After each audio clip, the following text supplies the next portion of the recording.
We are looking at sources of finance.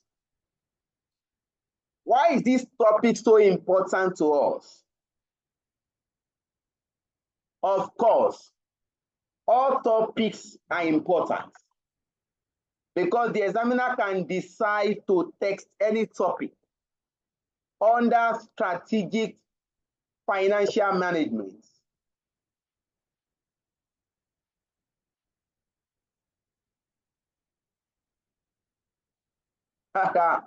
No, sir, no problem. No problem. All right, no, sir, no problem. It's noted. Your point is noted that we should support the lecture with assignments to understand the extent to which, or to know the extent to which the student is getting the concepts being discussed in class. That's a valid point. Thank you, Nusa. We'll take that home and we work on it. All right.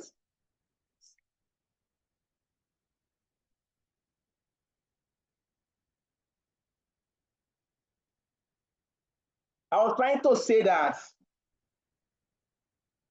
for us to appreciate why you should give this topic some serious attention.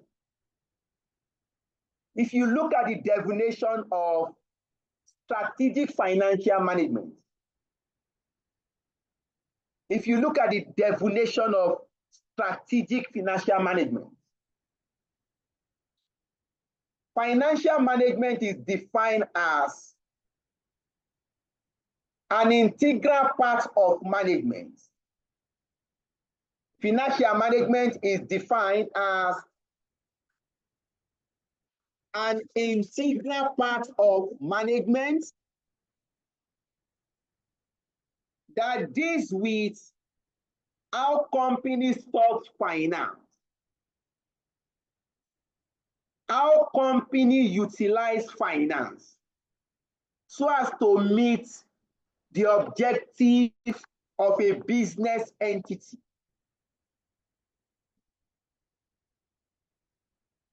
I will take that definition again. Financial management is an integral part of management that is concerned with how companies source finance. Look at it. Financial management is concerned with how companies source finance, how companies utilize finance, so as to be able to meet the objective of a business entity.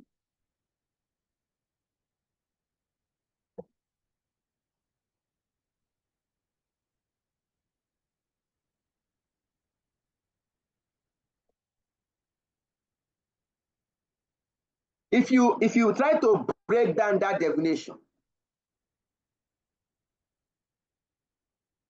financial management involves sourcing financing. You must know, as a finance manager, you must know how you can source finance for your company. You must understand the different sources of finance company can use. That means this topic is the foundation of financial management. You may want to ask yourself, virtually all diets, examiner will text at least 20 marks question from sources of finance. Go and check last diet. It was tested for 20 marks. Now, check the last 10 diets. Maybe after the class, go back to ICAN past question. Go and look at the last 10 diets.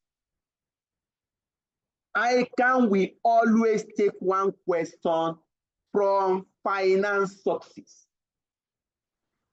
This is because it is the foundation of financial management.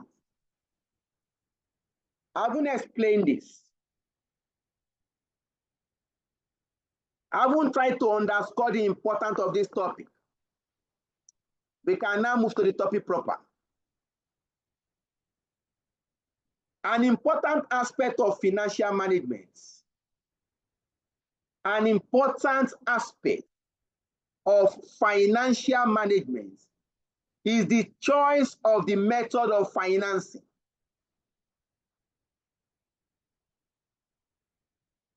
Companies use variety of finance sources. Company adopt variety of finance sources. Company can finance its business with equity. Company can finance its business with debt. That your debt, you have short-term debt financing, long-term debt financing, medium-term debt financing. Company can finance their business with preference shares. Company can adopt venture capital to finance their business. Now, the question we should ask ourselves is, why is it that company is using variety of finance sources?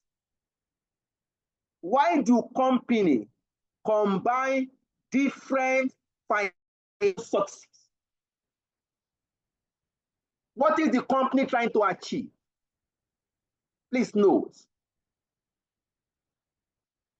the reason why companies use variety of finance sources is to achieve an efficient capital structure.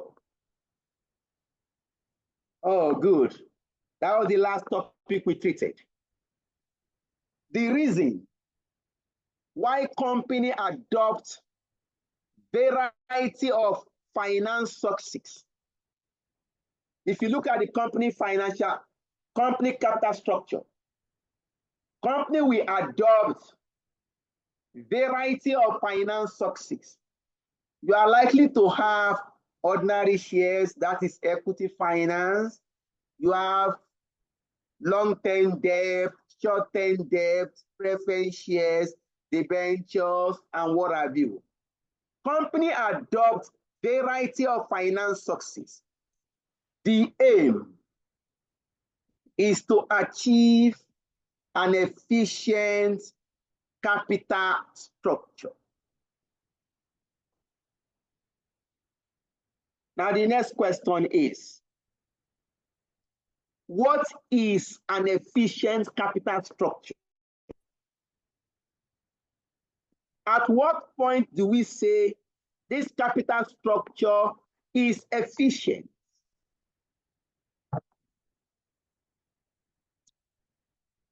For a capital structure to be regarded as efficient, it must satisfy three criteria. For a capital structure to be regarded as efficient, that capital structure must be able to satisfy three criteria. Number one is the capital structure should provide an efficient capital structure, should provide a suitable balance between long-term fund and short-term fund. An efficient capital structure should provide a suitable balance between long-term fund and short-term fund. Number two, an efficient capital structure should provide for adequate working capital. And number three, an efficient capital structure should provide a satisfactory balance between equity finance and debt finance.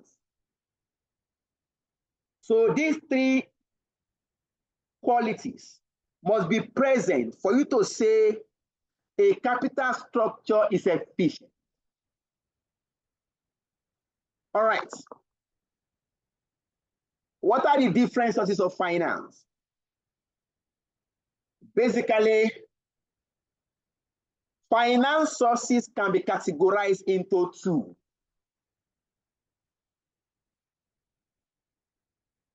Basically, finance sources can be categorized into two.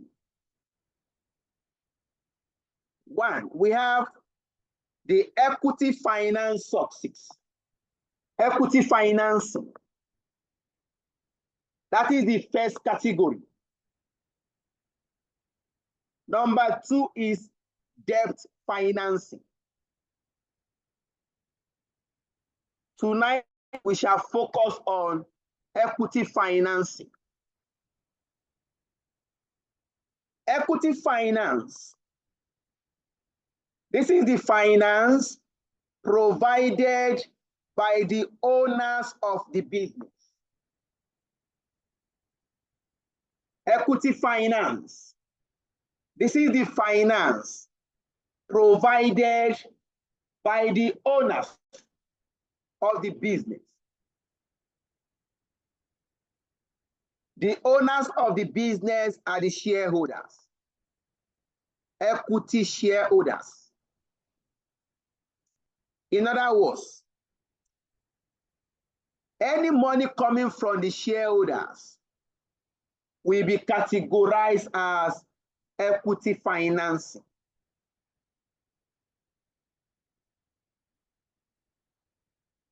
Any money that is coming for the shareholders will be categorized as equity financing.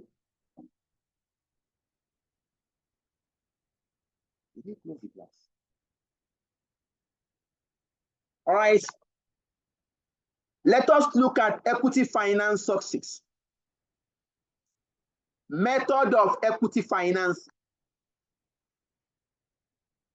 Method of equity financing. Or you can call it equity finance sources. Under it, we have retained earnings. What is retained earnings? Retained earnings, this is the part of the company's profits that is retained and reinvested in the business. Retained earnings, this is the percentage of a company profit that is not distributed to the shareholders in the form of dividends.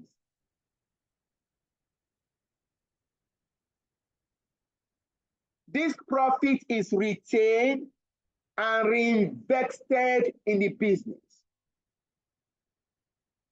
In other words, company can use retained earnings to finance its business. For example, our company will achieve a profit of 100 million naira. Profit after tax, we achieve 100 million naira.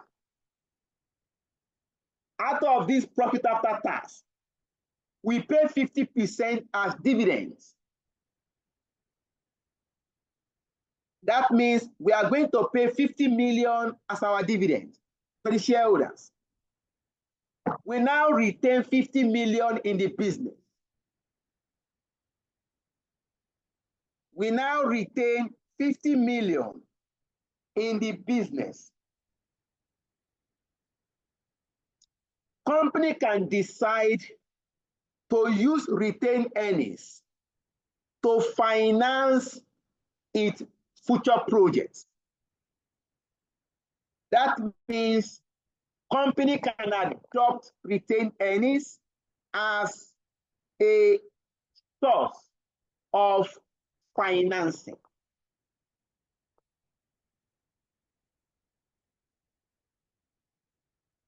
There are several benefits for companies when financing its business with retained earnings. There are several benefits for companies when you finance your business with retained earnings. What are these benefits? One is this finance is readily available. The money is readily available. Hence, the company's management can utilize retained earnings to finance the business. The finance is readily available. You don't require approval. Company's management or the directors do not require the approval of the shareholders in order to utilize retained earnings to finance the business. Because the money is readily available. Point number two, benefit number two, is that this finance is at no cost.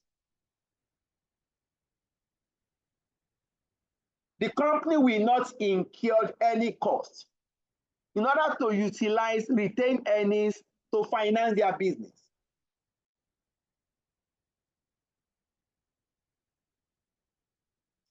Because we are not issuing any new shares. So we have the money readily available. We don't need to incur any cost. We don't need to incur issue costs.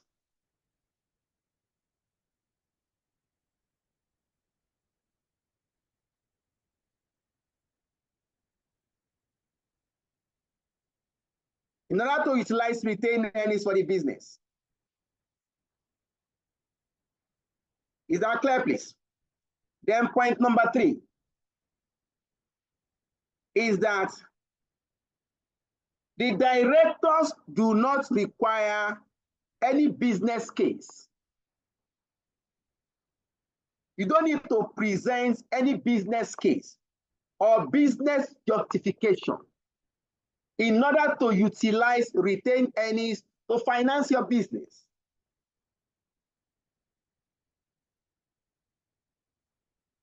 You don't require any business justification.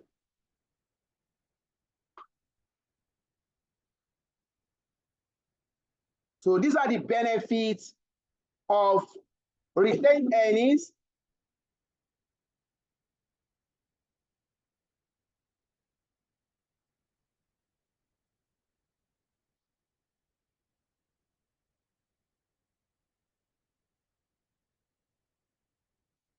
Just 1 minute, please.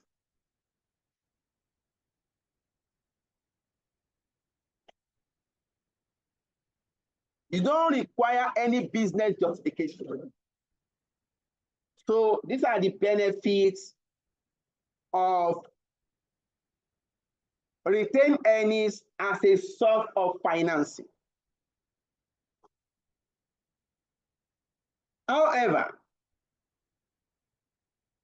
there may be limit to the amount of earnings available for retention. There could be some limitation with retained earnings. Just as you have some benefits, there could be some limitation. What are these limitations? One is, for a company to talk of retained earnings, that company must be profitable. You can only retain earnings provided you are generating profits. Where a company is not making sufficient profits, that might affect your retained earnings.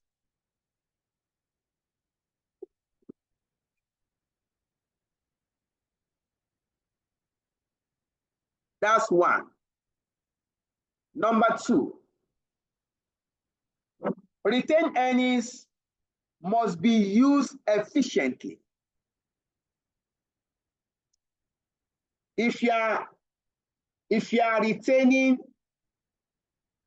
company's profits as a director or as directors, if you retain shareholders' profits, please let us remember, retained earnings is part of the profits that is meant for shareholders.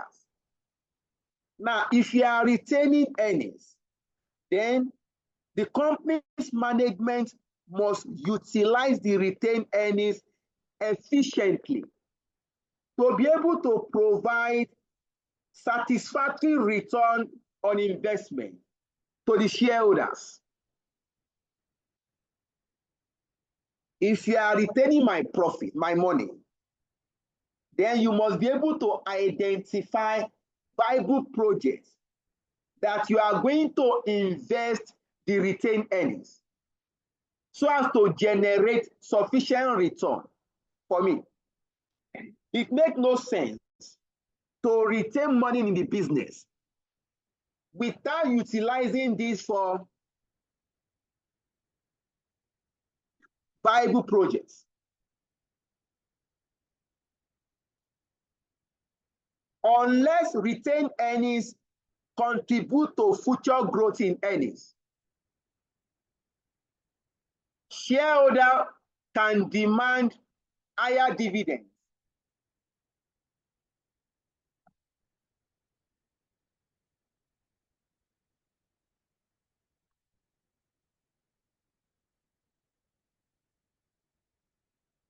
What we are saying is,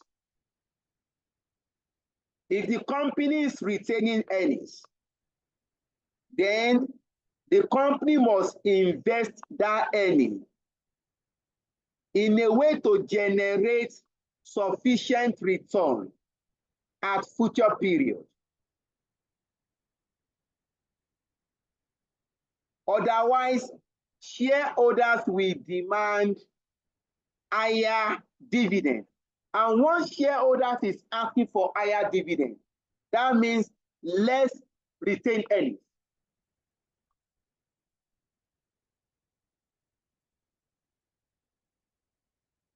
Number three limitation.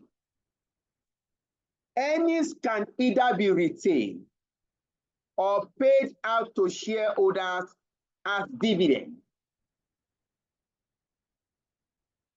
Earnings can either be retained or paid out to shareholders as dividends. By retaining earnings, it implies that companies' directors are withholding dividends from shareholders. If you are doing retained earnings, that means you are reducing dividend payment to shareholders.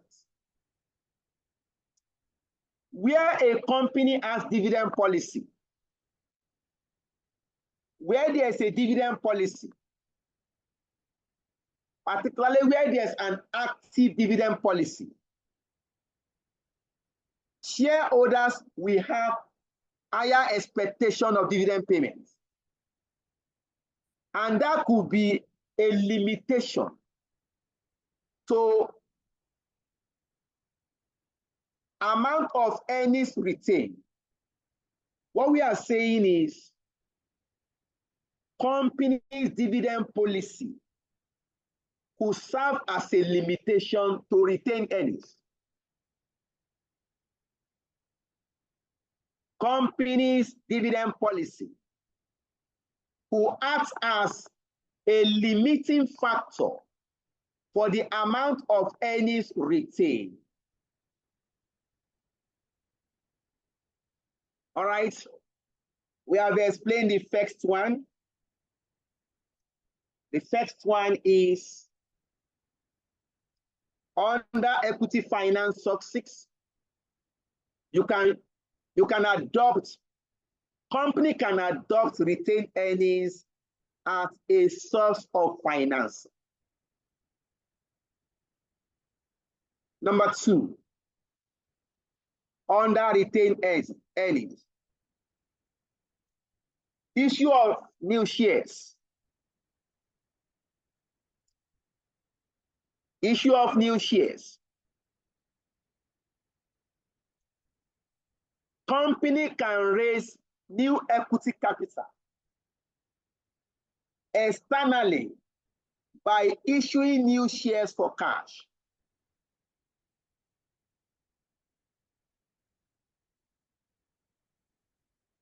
Companies can raise equity capital externally, meaning that company can issue new shares with an intent to raise finance.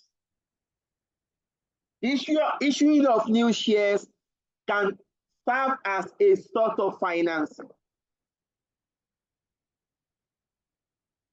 There are three ways company can issue new shares. There are three ways company can issue new shares in order to source finance. One is public offer. Number one is public offer, or what we call offer for public subscription.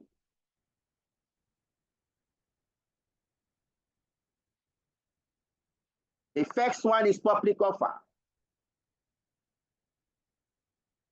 Public offer. This is the issue of new shares to the general investing public.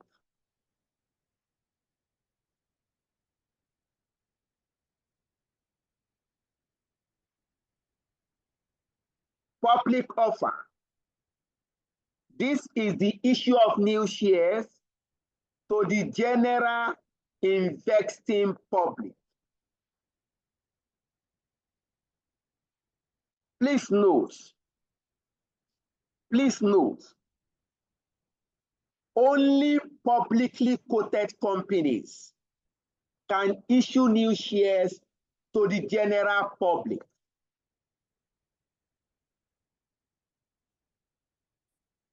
Please note, only publicly quoted companies can issue new shares to the general investing public. That means public offer is only available to quoted companies.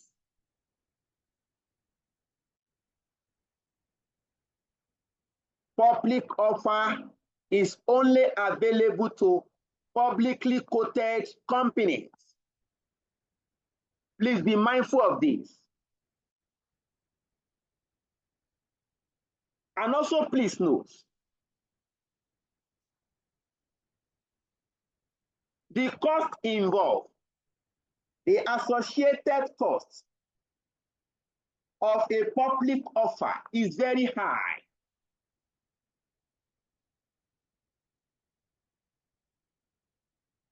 The associated cost when carrying out a public offer is very high.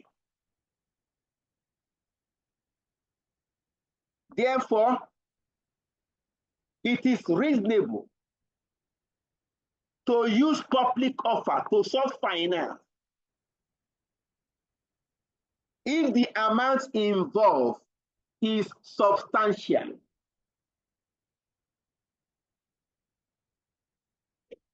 It is only reasonable for a company to use public offer to source finance if the amount of money you are trying to raise is very substantial.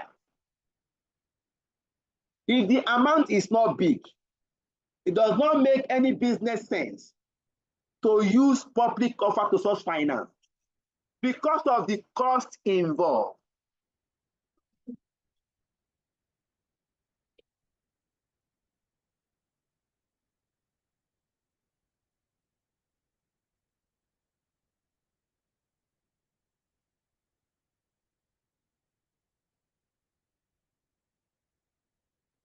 We say public offer. We also call it offer for public subscription. This is the issue of new shares to the general investing public. This method can only be used by publicly quoted companies.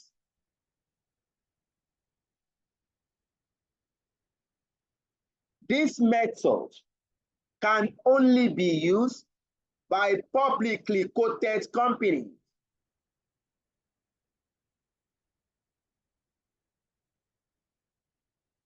And because of the cost involved, it is better to use public offer.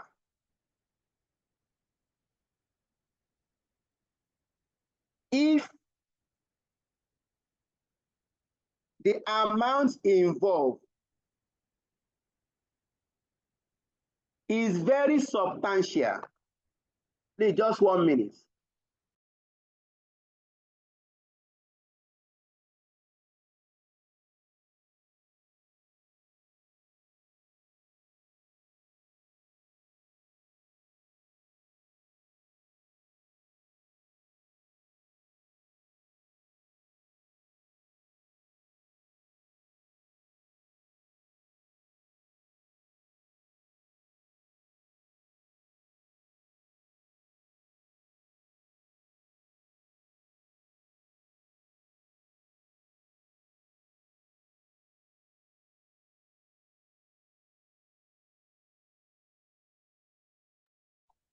All right, let's go on with the class.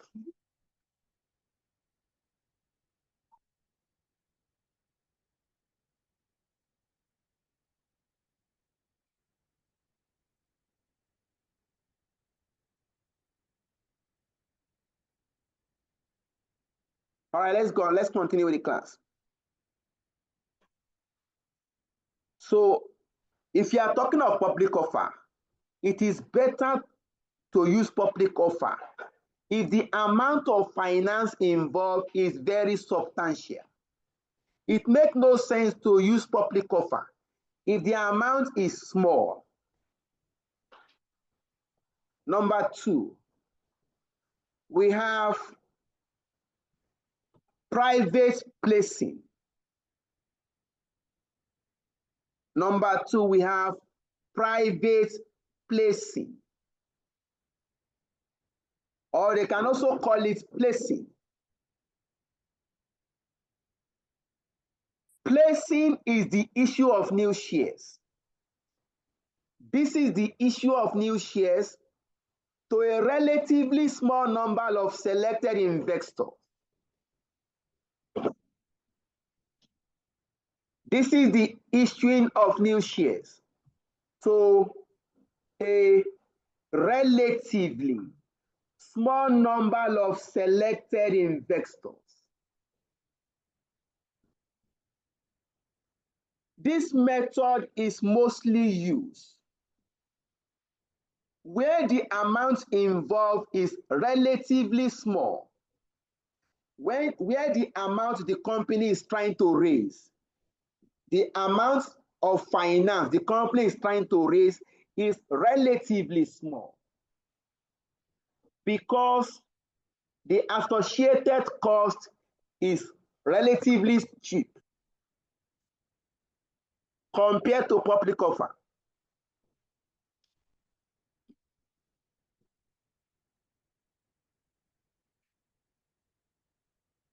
So public companies can do private placing. Public companies can go into private placing. Instead of doing public offer, announcing your shares to the general public, you can place these shares with a stockbroker under private placing. You place your shares with a stockbroker. It is the stockbroker that will now look for buyer for the shares. without announcing to the general public.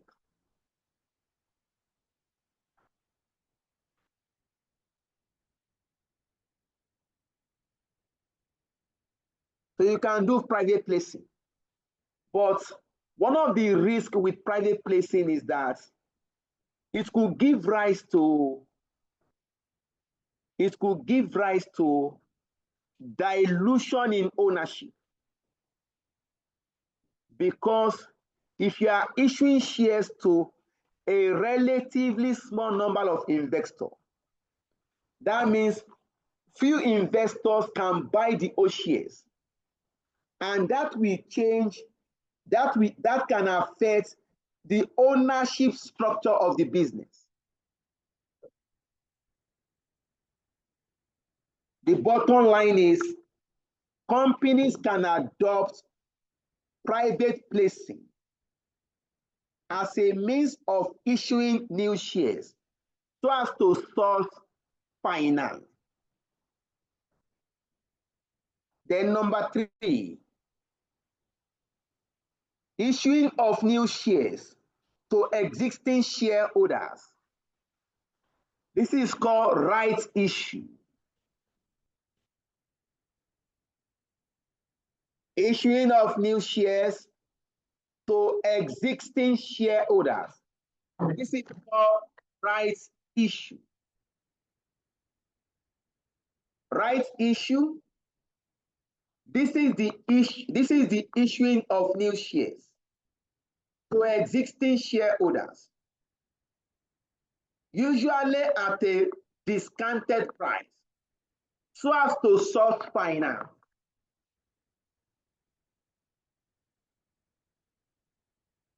Rights issue.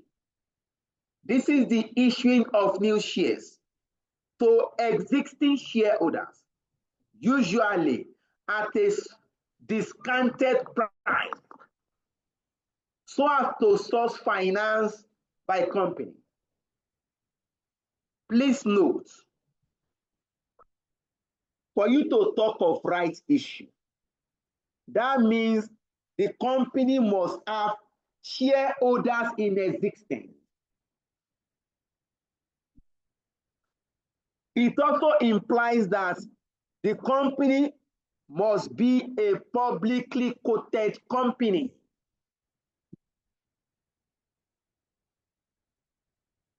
Any question, please? Any question, please?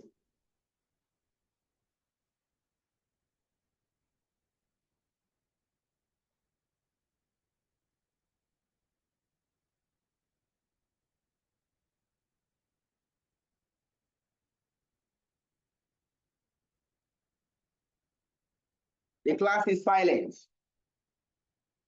All right. We are okay. Okay, let me now ask. It's fine. Okay. Assuming examiner is trying to ask us now.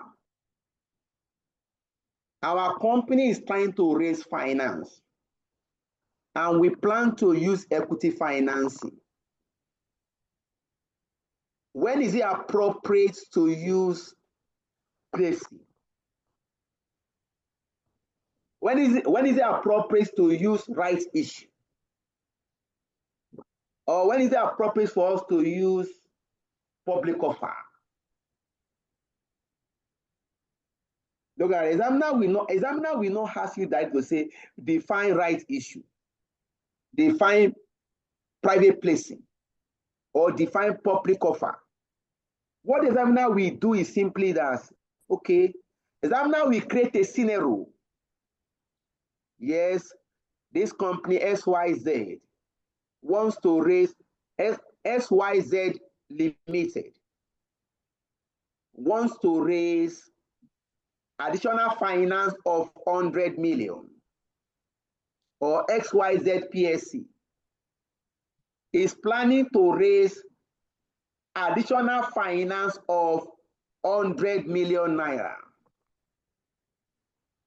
The company's gearing ratio is very high. The company's gearing ratio is very high, above the industry standard. As the finance director, advise the company on the appropriate finance to use in order to source 100 million. I've created a scenario now.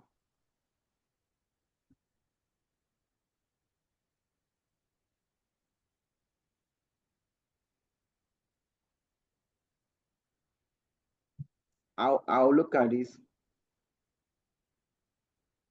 Yeah, okay.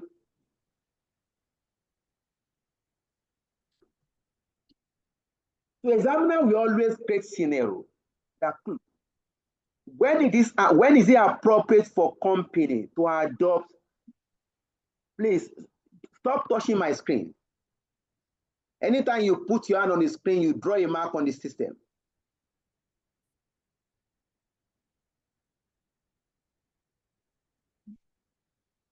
So please, you must be able to figure out when should we use right issue. Right issue has the advantage to preserve the ownership structure of a company, provided the existing shareholders take up the rights. All right, let's continue the explanation.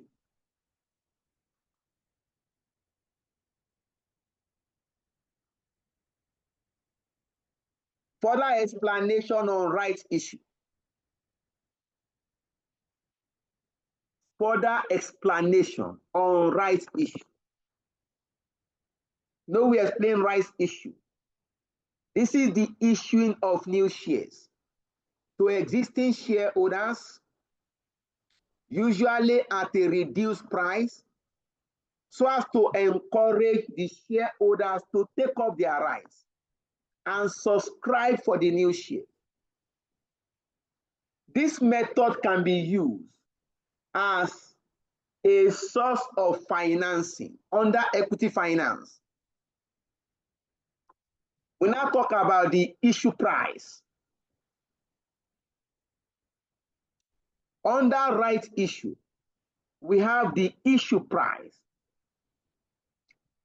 The issue price is the price of the new shares in a right issue.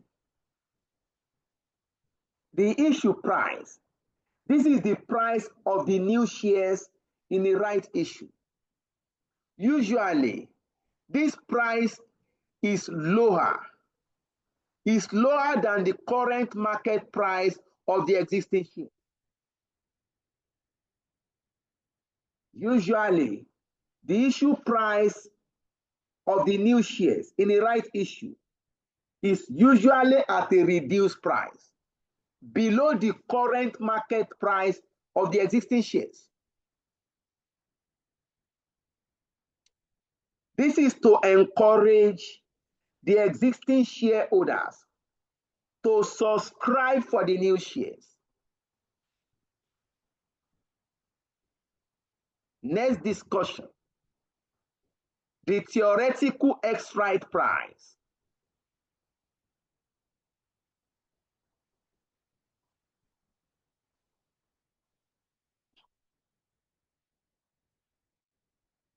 The theoretical ex-right price.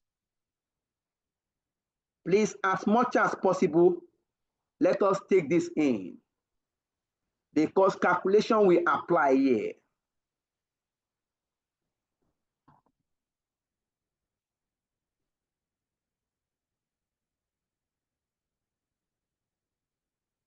Just 1 minute, please.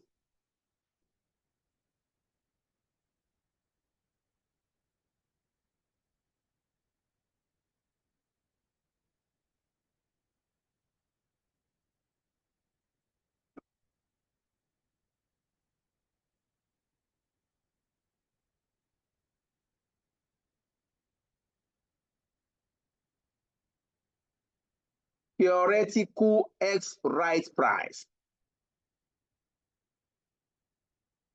When a company announces a right issue,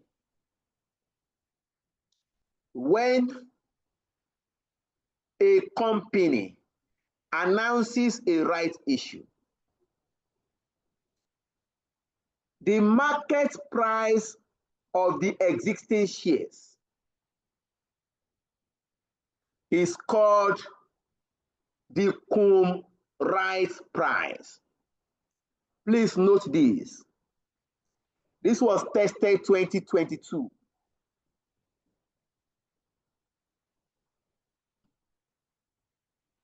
When a company announces a right issue, the current market price of the existing shares is known as the cum right price.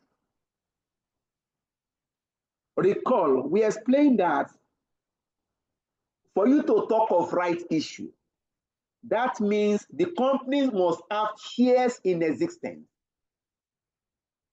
And the existing shares will have price.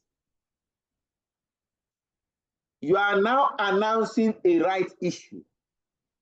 You want to issue new shares to existing shareholders. As soon as a company announces a right issue, the current market price of the existing shares is known as the cum right price. Cum right price. The theoretical S-right price. Theoretical S-right price is what the share price ought to be after the right issue has taken place.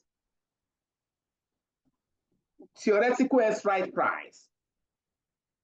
This is the expected share price after the completion of the right issue.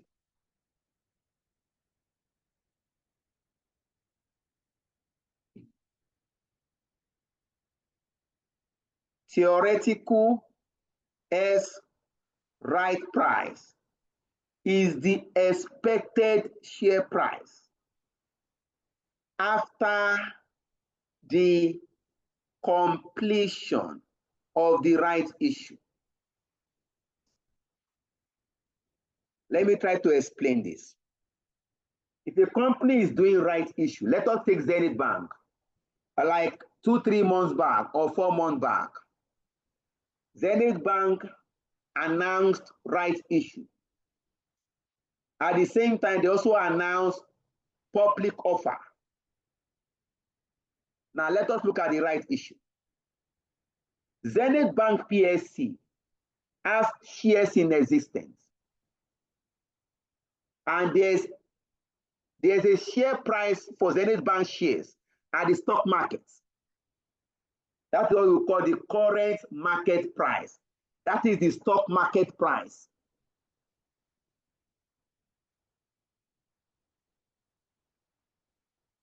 Now, if Zenith Bank is issuing new shares at a reduced price, that means we now have two categories of shares. We have existing shares with a stock market price. We have new shares under right issue with a reduced price. That reduced price is meant for existing shareholders to subscribe. If you now want to calculate your theoretical S-right price, theoretical S-right price is calculated as the weighted average price. The theoretical S-right price is calculated as, look at it here, please. The weighted average price of the current shares, cum rise, and the issue price for the new shares in a right issue. We shall be doing computation tonight regarding this. the weighted average price of the existing share cum rights, and the issue price of the new shares in a right issue. So that is how to calculate your theoretical less right price. Don't forget, theoretical less right price is the expected share price after the company has completed the right issue.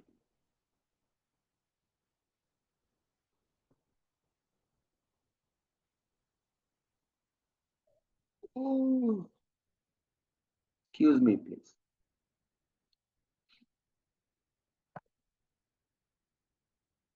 Yield adjusted theoretical less right price. These are not been tested safe. ICAN is not testing this as safe. But we never can tell when the exam now decide to test it. Yield adjusted theoretical strike price. Normally, we presume that when a company when a company goes into right issue, normally, when the company goes into right issue, it is assumed that the money generated from the right issue, the money realized from the right issue, will generate a return. We generate the same rate of return as the existing fund. Don't worry, I will break it down. I will try and break this explanation down.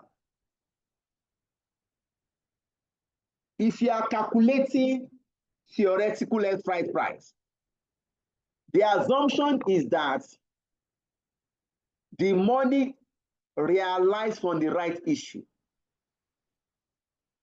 will be invested to generate a return equal to the return obtained on existing fund.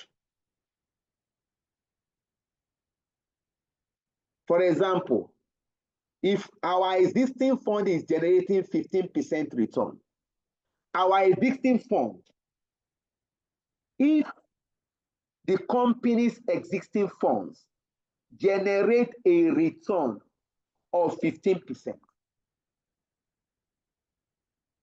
if you now do right issue, that means we are trying to raise additional capital. We are trying to raise additional finance. We now do right issue to raise more money. The assumption is that the new money we have generated, the new money we have raised, we also generate a return equal to 15%. Because our existing funds is giving us 15% return. Hence, the new funds we are generating must give us a return equal to 15%. That is the assumption for calculating theoretical X-right price.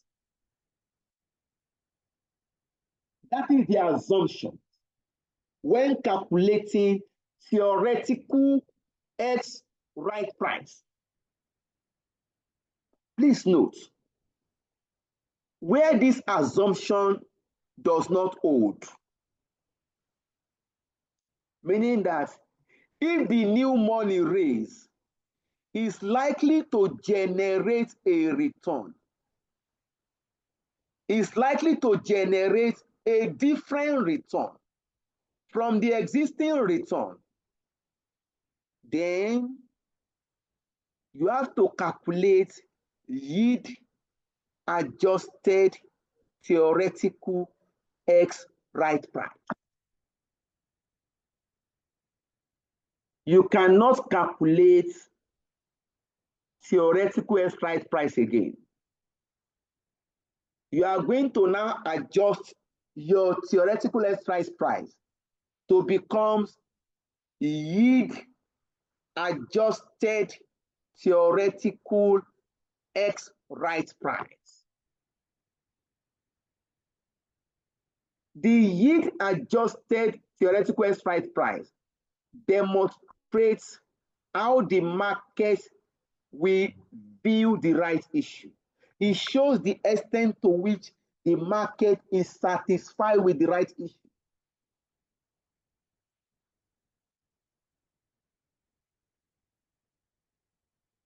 So far, I have not seen any question being texted on yield adjusted theoretical exercise price. But it is not impossible that examiner can ask you to calculate yield adjusted theoretical X right price.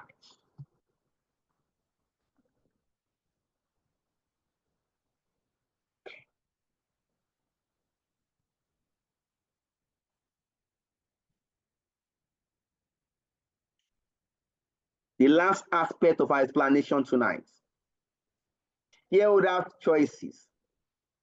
What we are trying to say here is, under right issue, it is a right to subscribe for additional shares. If a company goes into right issue, that is issuing of new shares to existing shareholders, it is not mandatory for the existing shareholders to subscribe for the shares. It is a right to subscribe, not an obligation. What are the options open to shareholders under right issue? There are 4 options open to the shareholders. Under right issue, there are 4 options open to the shareholders. Option number 1, the shareholders can take up their rights and subscribe for the new shares. That is, buy the new shares they have been offered. That is one option open to you. The existing shareholders can subscribe for their rights, can take up their rights, and subscribe for the new shares. Option 1. Option number 2, the existing shareholders can renounce their rights and sell the rights in the markets. The existing shareholders can renounce their rights and sell these rights in the stock market. By selling the rights, the existing shareholder is selling to another investor the right to subscribe for the new shares at the issue price. You can sell your right to another investor to go and subscribe for the shares.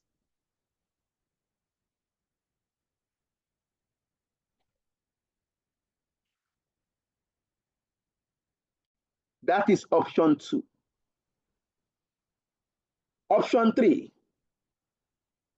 the shareholders can take up some of these rights and renounce some of the rights. That is, you can take up part of your right and sell part of the rights. Option 3 is a combination of option 1 and 2.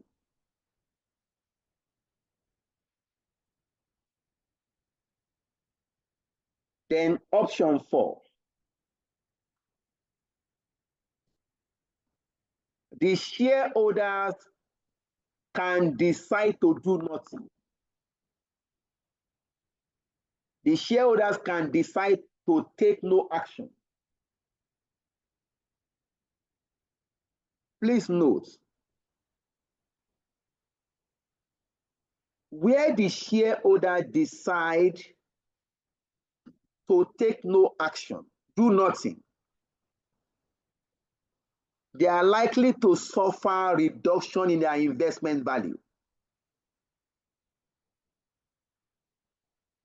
Please note,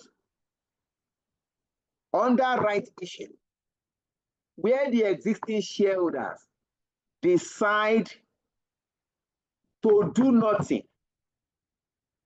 then they are likely to suffer reduction in their investment value. All right. We have given the explanation under equity finance sources tonight. Any question, please?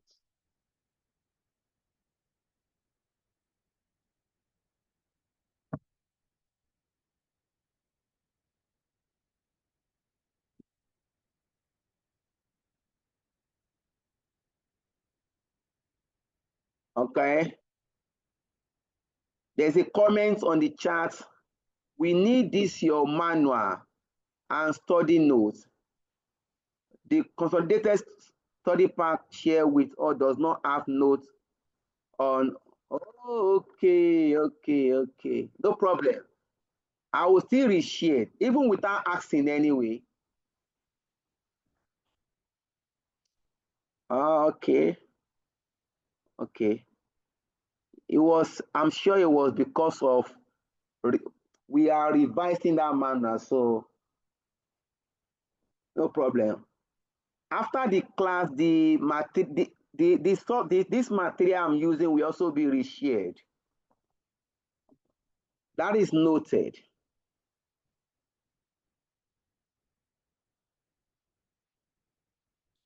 It's like Nosa is the class governor. It's always pushing for that. No, you must give us this. So. All right. I won't take number one question tonight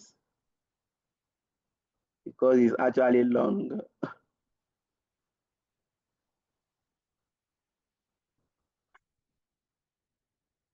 So Nosa, you are the online class governor. You are always pushing for more. All right, no problem. Let us look at, let's look at this question. This question is available on your study pack. Please check page one, I think 149. Yes, 149. ZYPSC. Or should I start with, let me look, should I start with,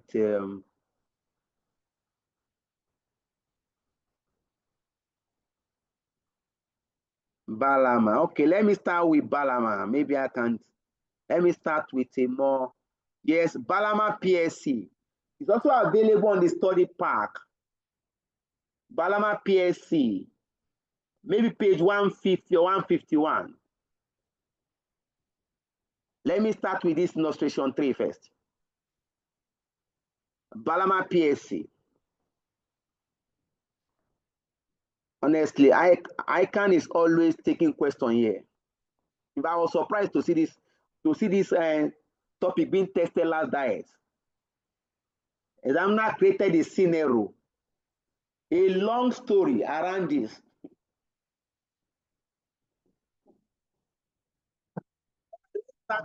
Illustration 3.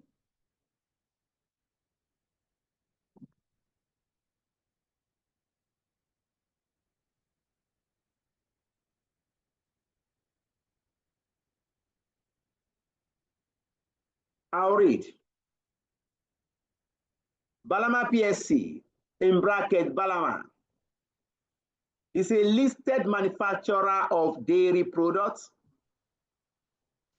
In recent years, the company has experienced only a modest level of growth. But following the recent retirement of the chief executive, his replacement is keen to expand Balama's operations. The board of directors has recently agreed to support a proposal by the new executive that the company purchase a new manufacturing equipment to enable it to expand its range of dairy products. The new equipment will cost 50 million naira, and the company is seeking to raise a new finance to fund the expenditure in full. Okay? The company is seeking to raise a new finance to fund the expenditure in full. In full. That means we need to raise 50 million naira. However, the board of directors is undecided as to how the new finance will be raised. The board is considering either a 1-for-5 rights issue at a price of 2 naira 50 kobo per share, or a convertible loan of 50 million naira. The loan will be secured against the company's freehold land and building. The company's share is currently quoted at a price of 3 naira per share. Requirement A for 3 marks. Explain the terms rights issue and convertible loan. All right, who is explaining this for us? 3 marks. Explain the terms rights issue and convertible loan. And you have to get your 3 marks. What is right issue? Right issue. Okay, let me clarify. Right issue is the number of shares being issued to existing shareholders at their lower price than market price. Okay. Right issue is the number of shares being issued to existing shareholder at a lower price below the market price. Okay. Any addition, please? Any addition to this explanation?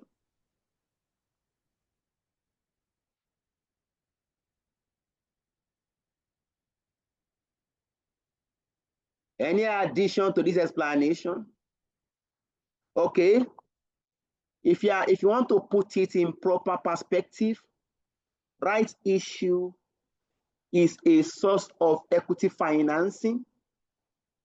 Right issue is a source of equity finance.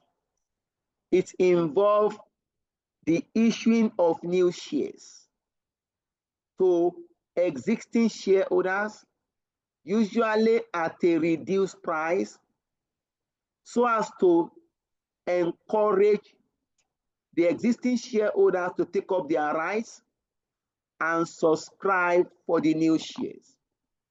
This method can be used to source finance. Okay. Now, convertible loan stock. Convertible loan, although this is part of debt finance. So, but let me explain this.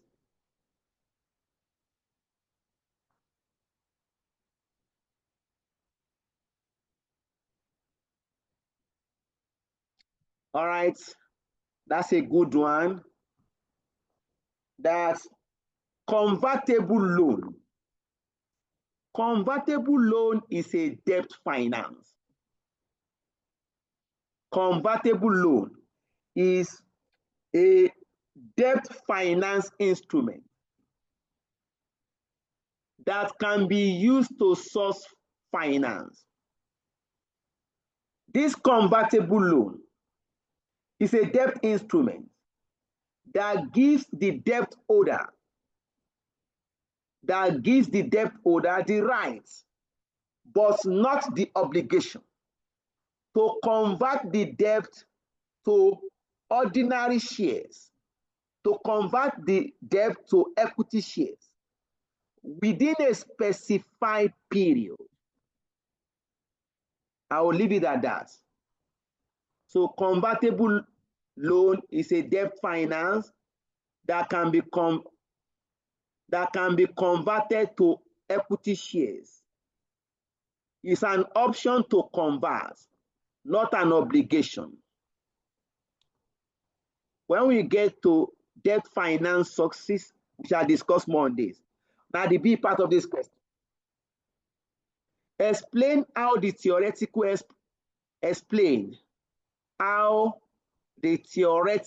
strike price of ₦2.92 is calculated, and why the actual price might be different.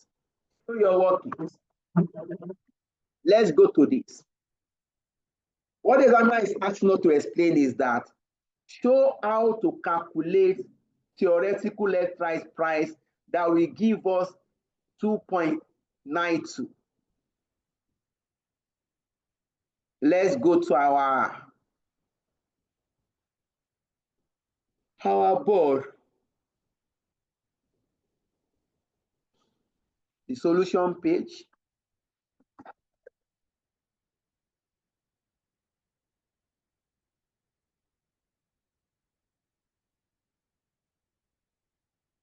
Please, just 1 minute.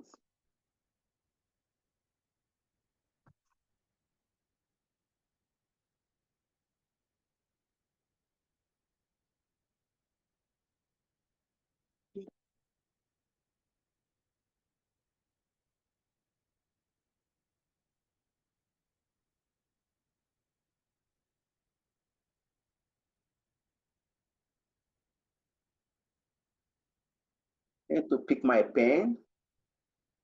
All right. B pass. Calculation of theoretical rise price. Look at it, please. You can open a schedule. You have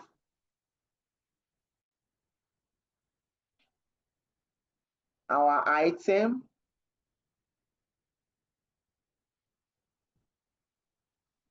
quantity,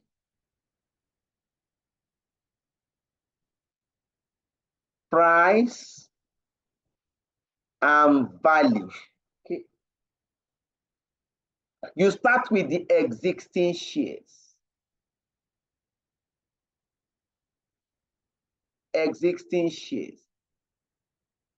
Examiner says right issue 145. Can we all see it? Can we see that, please? Yes, sir. Okay, I'm trying to avoid going up and down so as to save time. Look at it, please. The board is considering either a 145 rights issue. So let's go to this. If you are to interpret that, for every 5 existing shares, want to issue 1 new share as rights. So if you want to calculate your theoretical right price, the existing shares is 5, quantity 5, What is the market price of existing shares? 3.5? 3 naira. Thank you. Look at this. The company share is currently quoted at a price of 3 naira per share. That means the price of the existing share is 3 naira. Pick the 3 naira, please. You pick your 3 naira. 5 multiplied by 3. We have 15 naira. Now go to the new share. Under the new shares, we have 1, Abby. What is the price of the new shares? Issue. 2.5. 2.50 kobo. 2 naira 50 kobo. 1 multiplied by 2 naira 50 kobo. We have 2.5. Now, sum your quantity, sum your value.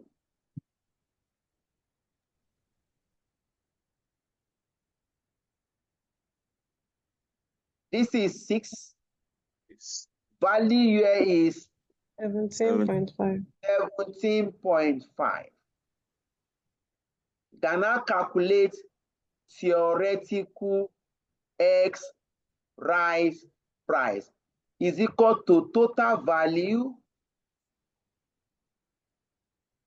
divided by total quantity.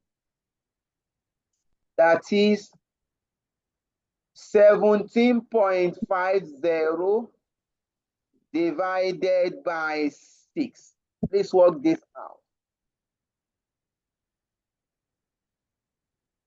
2.92. Thank you. Examiner say explain how the theoretical strike price of 2.92 is calculated.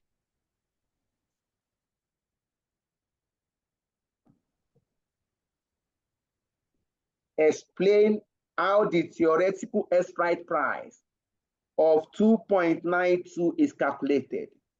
We have explained that.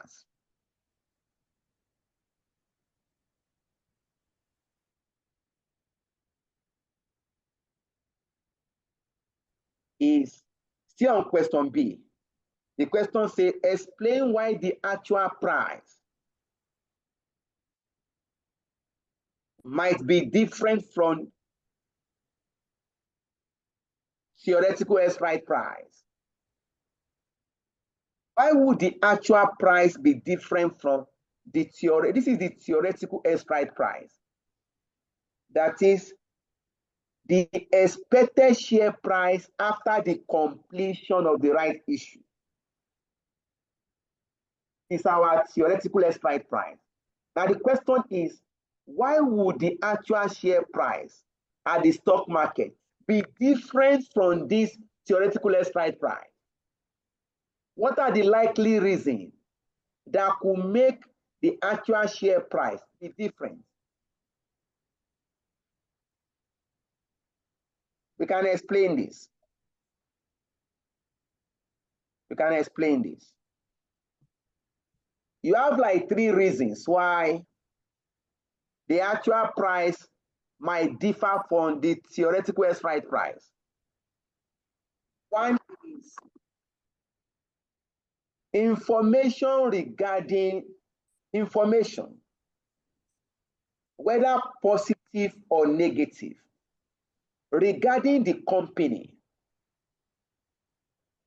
Information, whether positive or negative, about the company or its market sector.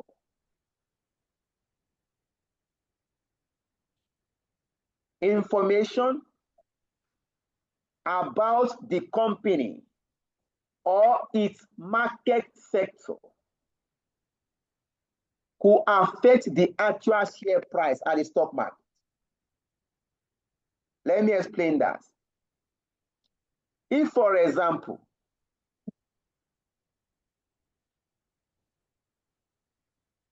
If, for example, this company, Balama, we got an information that this company has won a contract to be a sole distributor of dairy products. There's an information that Balama PSC has been given the contract to be the sole distributor of dairy products.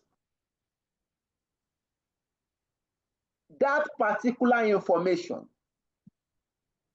will make people to demand for the company share. Because if you are the sole producer of a product, then you are likely to have a lot of sales because no competitor will enter that business. For that singular information, that is positive information. That information will make the actual share price to rise at the stock market. And that might make the actual share price to be different from the theoretical expired price. Also, if you have negative information about the company, let's assume this company operates in Nigeria, Balama PS, and we got the information that the new chairman of Balama PSC is now MC Oluomo.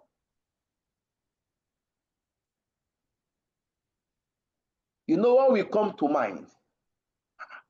How will the chairman of road transport worker now become the chairman of a corporate company?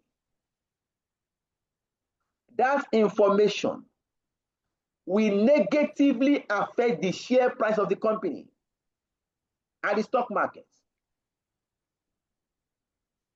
That is number one reason. So information, whether positive or negative, regarding the company or its market sector can affect actual share price. Number two,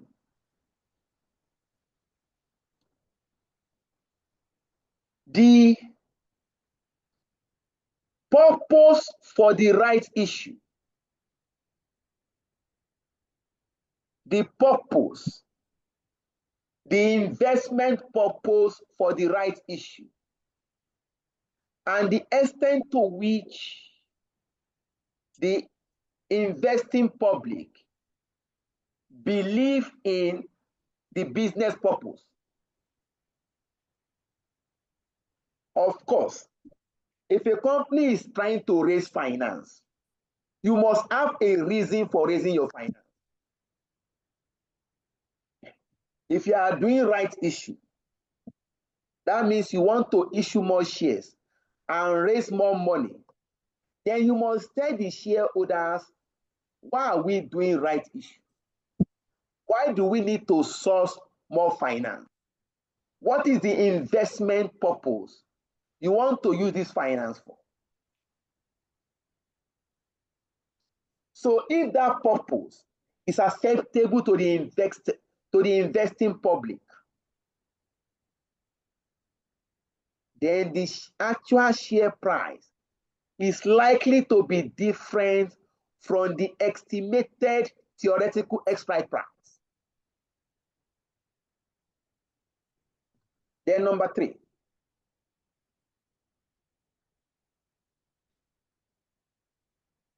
if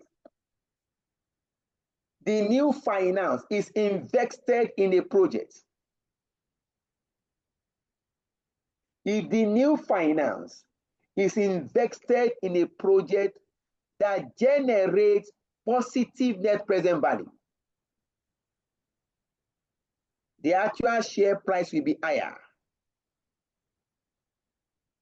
than the theoretical expired price. And on the other hand,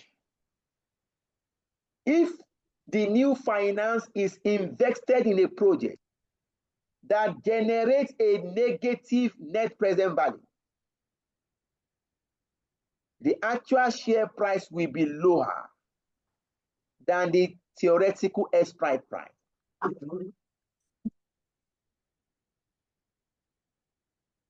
Is the explanation clear, please?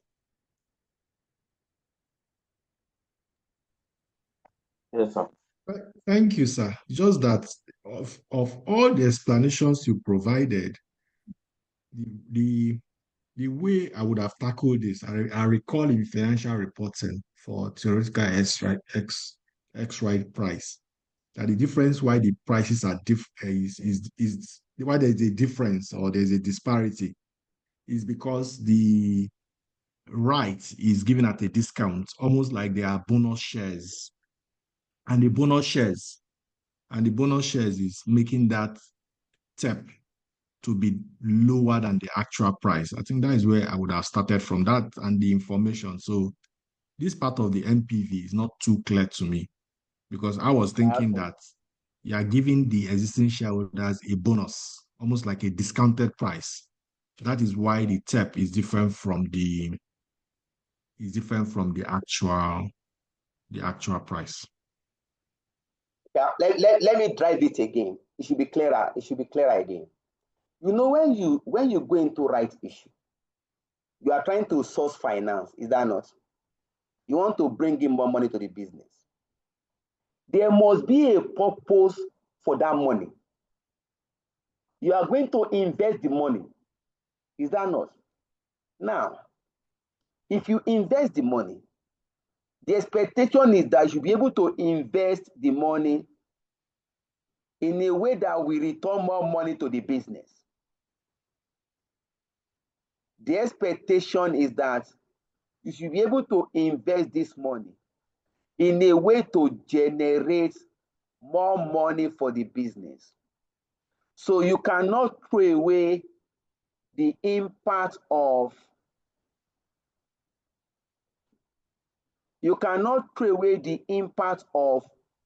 the profit from that shares.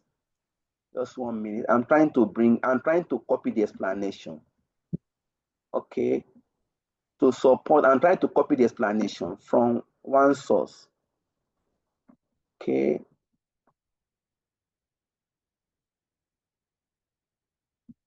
Okay, good. Let me place it here so that if you are looking at it, it can also help us. Okay. Ha.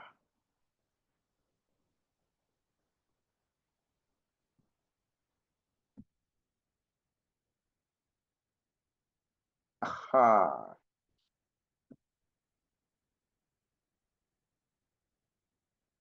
Yeah, these are the 3 points. So we're also saying that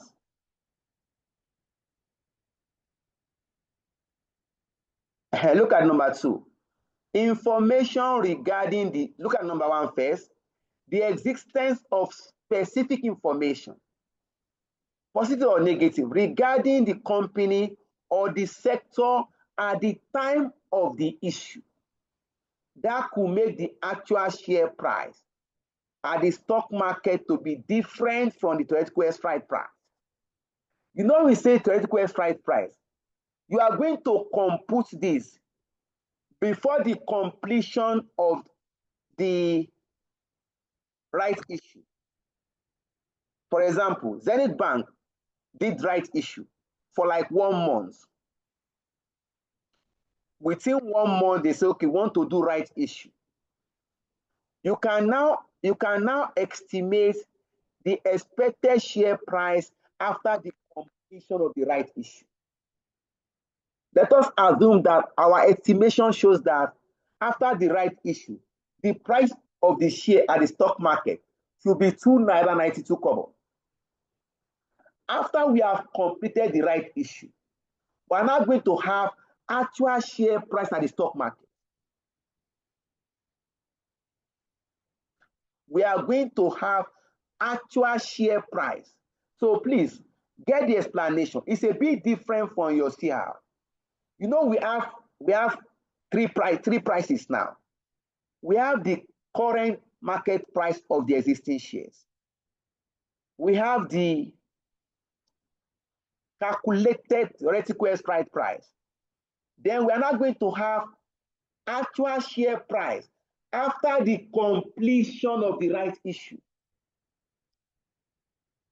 Now the question is, why would the actual share price be different from the theoretical strike price after we have completed the rights issue? One of the reasons is the existence of specific information, negative or positive, regarding the company or its market sector. If there's a positive information about the company, the actual share price is likely to rise. You know, if you look at Chinese news, we have after that news like closing to 11 o'clock, they now do stock market reports. You see share price, tomorrow's share price is always moving. Why do we have movement in share price every day? It's about information available to the investors. It's about the information available to the investors. Number two, information regarding the use to which the proceeds from the right issue will be put. We will ask ourselves, what is the company doing with the money, the proceeds from the right issue? If the proceed is meant to be invested in a project that will give us positive NPV, then the actual share price will differ. Number three, the expectation of the investors and the stock market regarding the company's future. So please, I'm aware you do right issue under your CR. So you have your concept, what you are trying to achieve. But under investment analysis now, because this is actually investments. If a company is doing right issue, you are sourcing more finance for a purpose. If you bring in more finance, the investor will ask you, why do you want to raise 50 million? We want to invest this money to buy additional equipment. They will now ask you, if you buy this equipment, will this equipment generate profit, more money for us? No investor will give you money without an assurance that if I give you more money, what is the expected return? Tell me. So if you are dealing with your SFM, always remember that you are now working as an investor. How do I put it now? As an investment analyst, not corporate reporting now. You are working from the angle of investment analysts, and the providers of funds will ask you that, please tell us, you want me to give you 50 million investments? What are you doing with my money? What is the guarantee that you are going to return money? You are going to return profit for me? Is that clear, please? All yes. Right. Yes.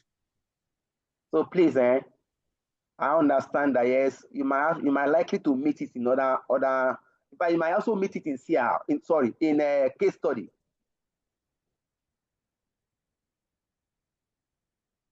All right, we have treated the A part for 3 marks, the B part for 4 marks. Now look at 13 marks. Prepare a report for the board members that fully evaluates the two potential methods of financing the company's expansion. And your report will give you 13 marks. So assuming you have to write to your board, you want to explain to the board the two potential methods. That means you need to explain to the board what is right issue. Remember that some of these board members, they are not accountants. Within the company's board, we have IT professional. The director of IT is part of the board member. Director of HR is part of the board member. Head of property of the company is also part of the, it can be a part of the board member. So some of them may not know anything about accounting and finance. So you need to explain to the board what is right issue. What are the benefits of using right issue to finance a project? What are the disadvantages associated with right issue as a source of financing? When you are done, you now move to convertible loan stock, convertible loan. Because the company is trying to finance the project using either right issue or convertible loan. So when you are done with the explanation on right issue, you now go to explanation on convertible loan.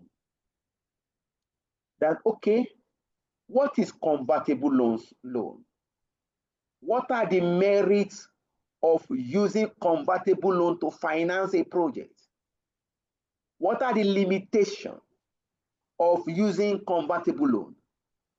Then you are now going to recommend that, okay, this new project should be financed either to use right issue or to use convertible loan, or alternatively, to use a combination of equity and debt finance.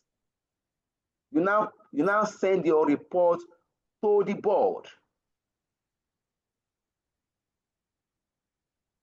Let us look at the report.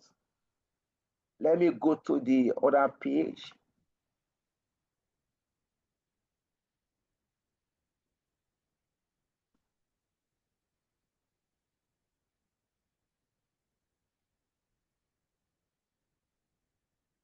Okay. Let me share the report also.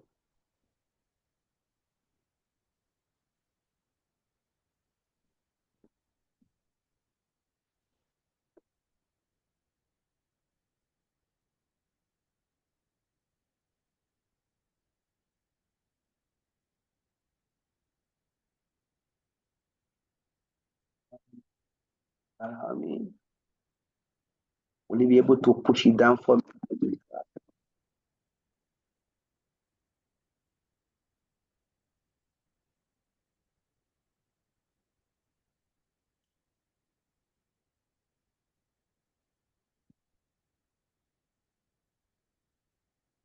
After the class, we share this we reshare this material.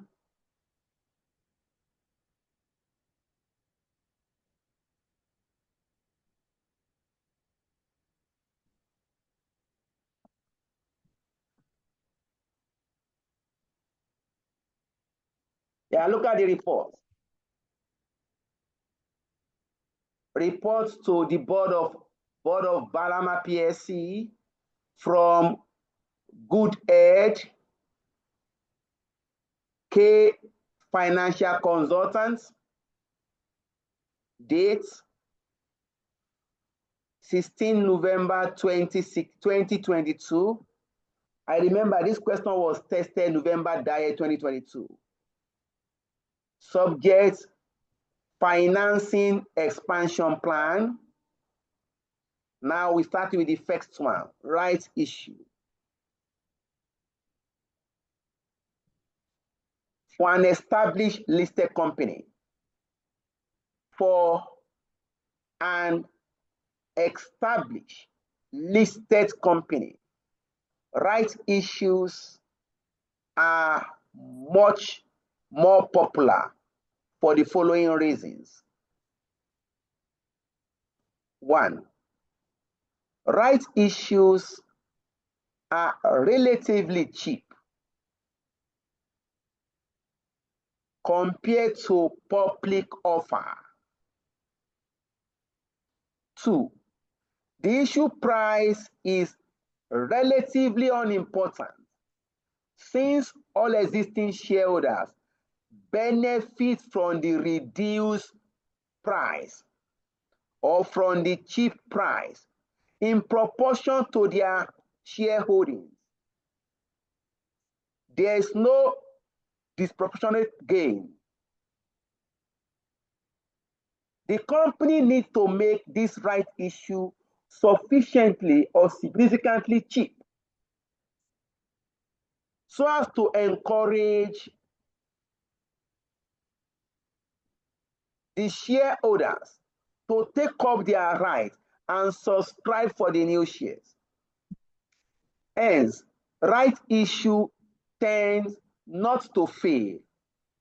That is, if a company should go into right issue, it is likely to succeed because you are giving the shares, new shares to shareholders at a reduced price.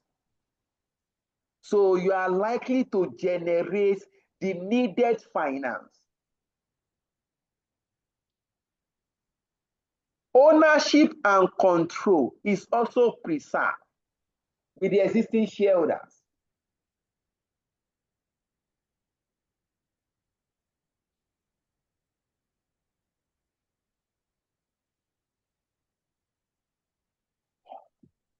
Right issue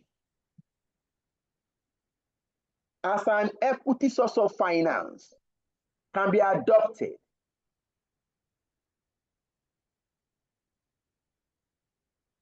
the use of right issue leaves the credit line free to finance further expansion. If you are using right issue to source finance, that means your credit line is free to finance other expansion.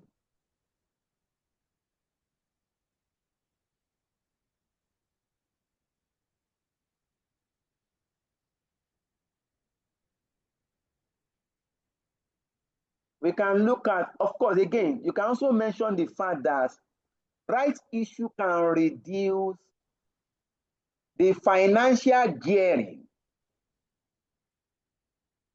by using right issue to finance the business. That can reduce the company financial risk.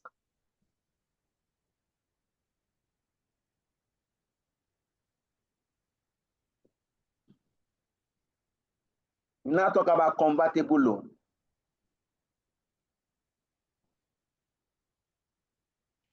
Convertibles are a mixture of loan and equity financing.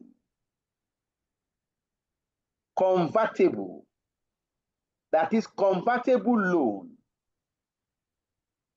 These are mixture of loan and equity financing. They are issued as loan stock with the right to convert them into equity shares of the same company at some predetermined rates and dates. From the investor's viewpoint, they are relatively safe. If you are looking at convertible loan from the investor's viewpoint, this investment is relatively safe Because if I invest in convertible loan, I can convert this to ordinary shares and dispose the shares. I can take advantage of rise.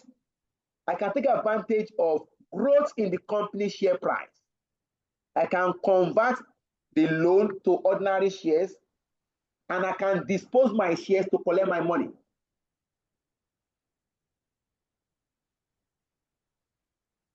So it's a safe investment.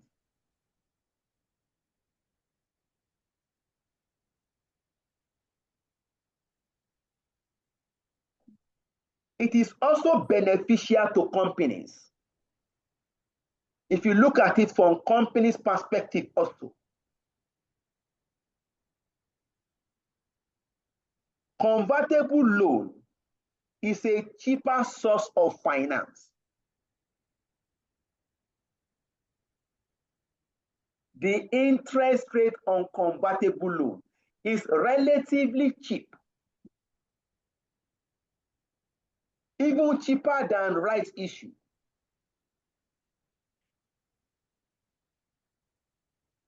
Also, the interest payable on convertible loan is allowable for tax purposes. The interest payable on convertible loan is allowable. It's an allowable expense for tax purposes. That means the company can enjoy tax relief on interest payable on convertible loan. The tax relief will further reduce the cost of capital of the company.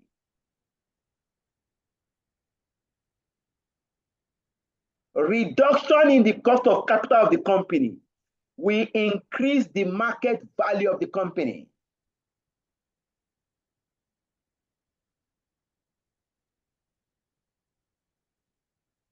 Also, convertible loan are self-liquidating liability.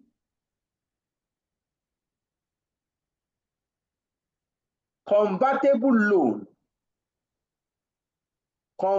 loan stocks are self-liquidating liabilities,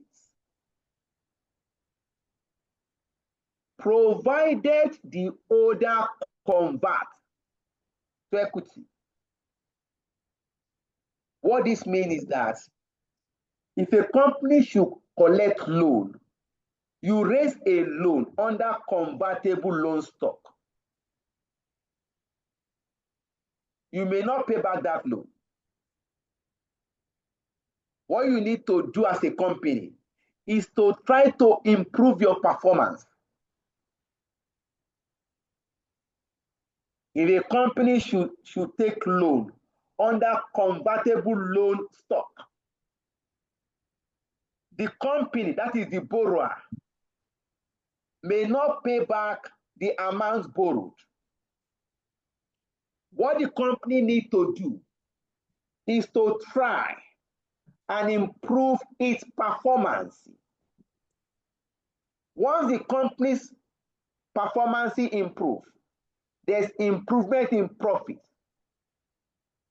This will lead to rise in the company's share price. The growth in the company's share price will motivate the convertible loan stockholder. The growth in the company's share price will motivate the convertible loan stockholder to exercise the right of conversion and convert the debt to equity shares. Once the debt is converted to equity shares, that means the borrower, in this case, the company will not repay the loan again.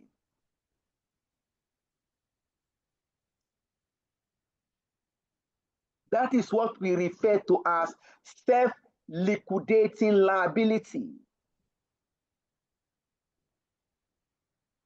The company does not need to source for cash to repay the loan, provided the convertible loan stockholder exercises the right of conversion.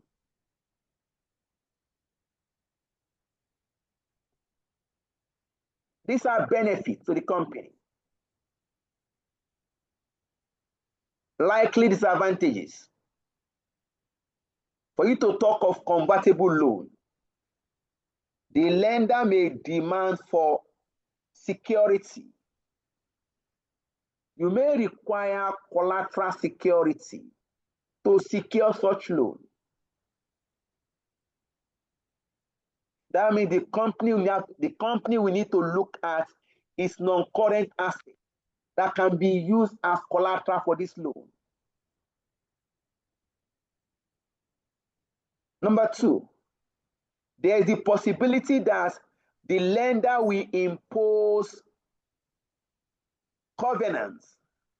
We call it restrictive covenants.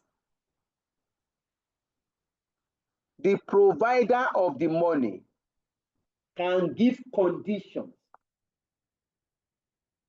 These are called loan covenants. These are conditions attached to the loan. In most cases, lender will give conditions for the loan. If I'm giving you a loan, beyond paying me my interest, I can attach some conditions to the loan. And these conditions can come in different forms. I can say, okay, I'm giving you this loan, but you must not pay dividend to your shareholders in the next 5 years. Whatever profit you are making, reinvest back to the business. Once you accept the loan, then you accept the conditions.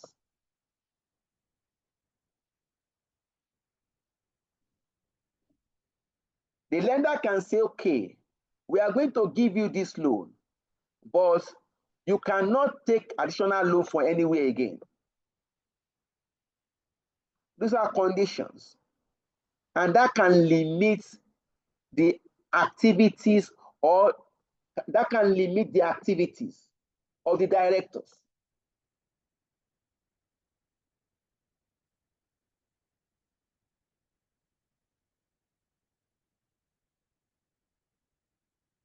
Company can decide to use either of it because both are long-term finance.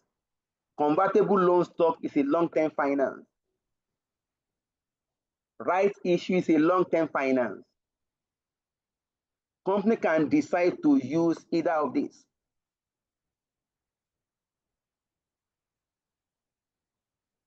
Alternatively, company can raise the needed finance using a combination of equity and debt.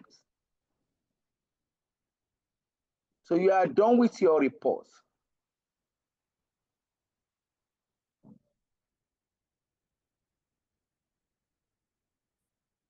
Any question, please?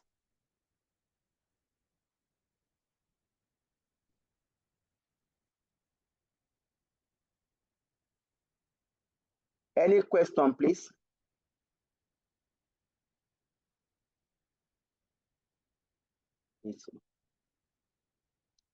I should be doing a spot check because any question, yes.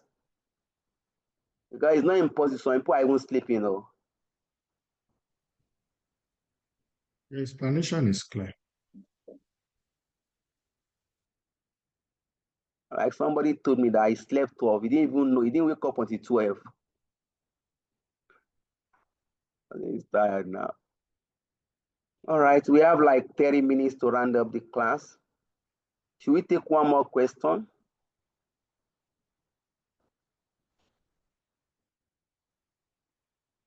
Yes, and no, sir, you are the governor. Should we take one more question? Thank you. I thought we were going to calculate. Oh, we are done, right? The comparison. The explanation now, the B and C part, we are done with that. Okay. Look at the question now. It just say write a report. No calculation involved Okay. now. Please, we We can are take done one with more that question. If we can finish on time so that we'll have time in April, it is better than rushing into second week of May. So if taking this extra 30 minutes gradually will make us finish earlier than waiting till second week of May, then it's helpful. Let's try the second question. That is ZYPSC. Let's take it, no problem.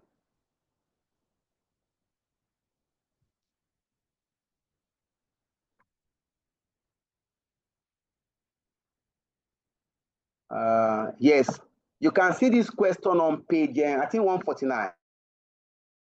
ZYPSC. Please, can somebody read? Sir, please, can you read? Or anybody can read. ZYPLC is an all-equity financed and a listed company which operates in the food processing industry. In the comprehensive pack, I think is illustration 4. The ZY family owns, yes, is on illustration 4, page 140, I think. Page 139, I think. 139. The ZY family owns 40% of the ordinary shares. Okay. The remainder are held by large financial institutions. Okay. There are 10 million ₦1 ordinary share in issue. The company has just finalized a long-term contract to supply a large chain of restaurants with a variety of food products. The contract requires investment in new machinery costing 24 million naira. The machinery will be operational on 1st January 2022, and payment to be made on the same dates. Sales would commence immediately thereafter. The company policy is to pay out all profits.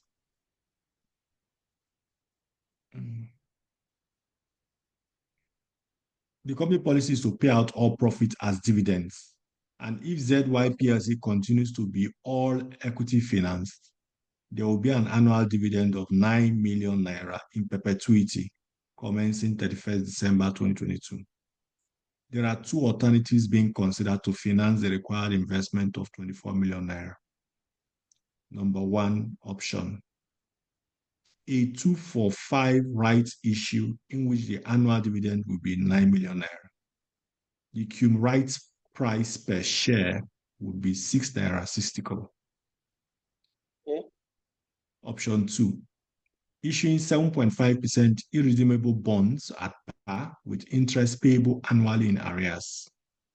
For this alternative, interest will be paid out of the 9 million naira, otherwise available to pay dividends. For either, the directors expect the cost of equity to remain at its present annual level of 10%. Required: A, calculate the issue and ex-right prices of ZYPLC, assuming a 245 rights issue is used to finance the new project at 1st January 2022. Ignore taxation. B, calculate the value per ordinary share in ZYPLC at 1st January 2022, assuming if 7.5% irredeemable debentures are used to finance the new project. Assume the cost of equity remains 10% each year. Ignore taxation. Number C, write a report to directors of XYPLC, which include: I, compare and contrast the right issue and the bond issue methods of raising finance. You may refer to the calculations in your answer to requirements A and B and to any assumptions made. II, discuss the appropriateness of the following alternative methods of issuing equity finance in the specific circumstances of ZYPLC. I think you have to pull it down a little bit. Yeah, I have to. Okay, what? I have to. Placing an offer for sales and a public offer for subscription. All right, thank you so much for that. So the question has been read, the question has been shared. Requirement A says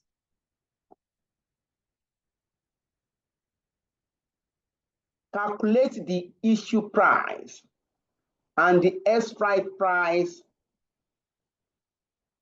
of ZYPSC, assuming A2 for 5 rights issue is used to finance the new project as at 1st January 2022.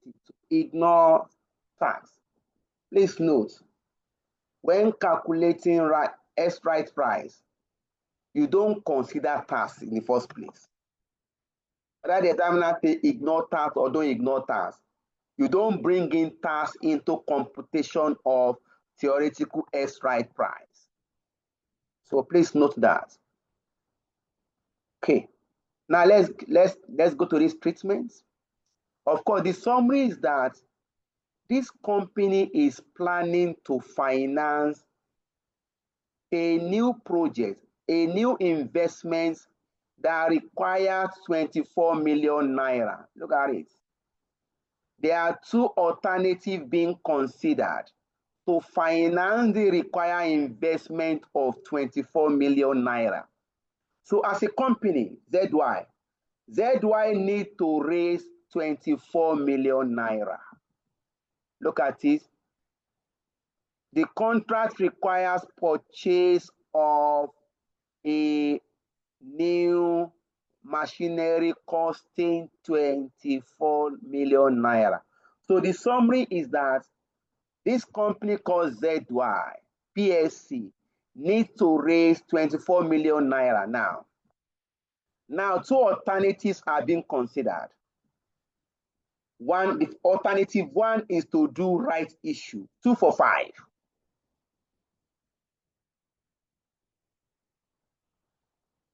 Alternative 2 is to go into redeemable bond.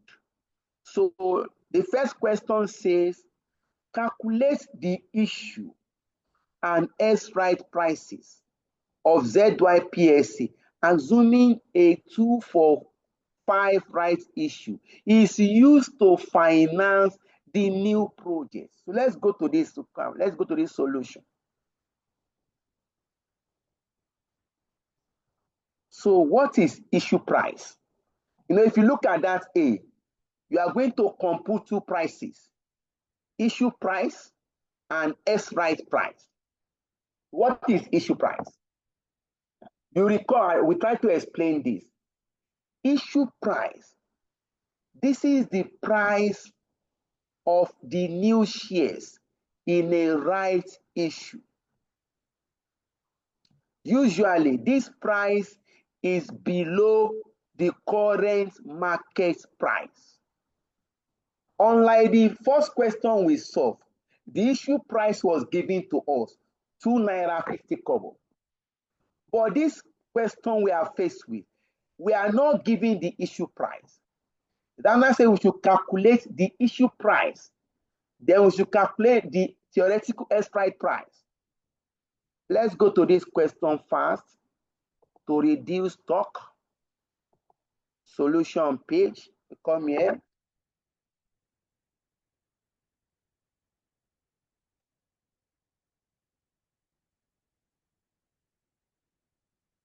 Let me pick my pen.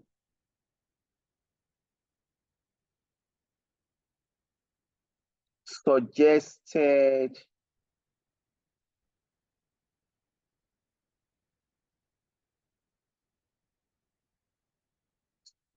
solution. I'll start with A bracket 1, issue price. Issue price. So I'll move this calculation. How much are we trying to raise? We are trying to raise finance required. The finance required. 4 million. Thank you. Finance required. We are trying to raise 24 million naira. Okay. We want to do this using rights issue. Rights issue, which is 2, 4, 5. That means for every 5 existing shares, we must issue two new shares as rights. So let us determine the existing shares. What is the existing shares in this company?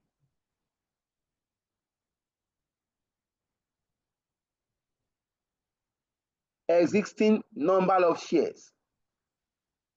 Number of shares. Are we giving in this question? Yes. You mentioned it in the course of reading. 10 million shares in existence.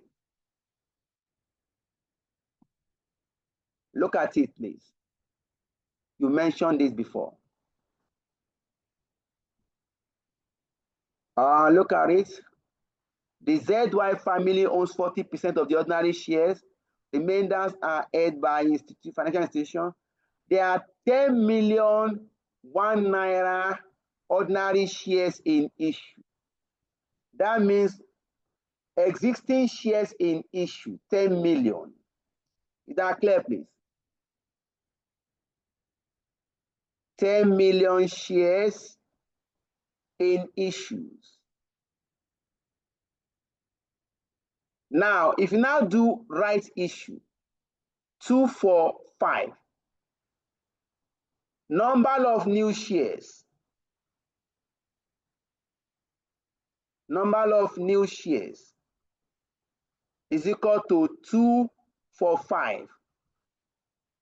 For every 5 existing shares, we are going to issue 2 new shares as rights. So if you want to get number of new shares, it becomes 2/5 multiplied by existing shares, 10 million. Please work this out. What do you have?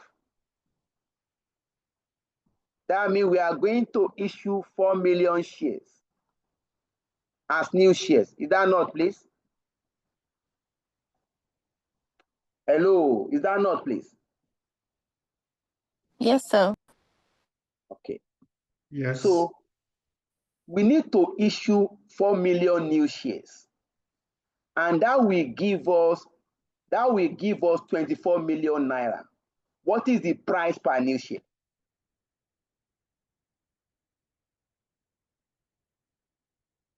We need to issue 4 million new shares, and that will give us total amount of 24 million naira.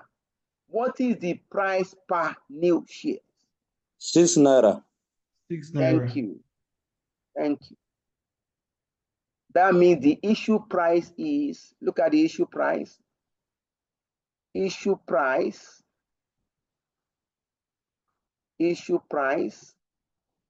is equal to finance required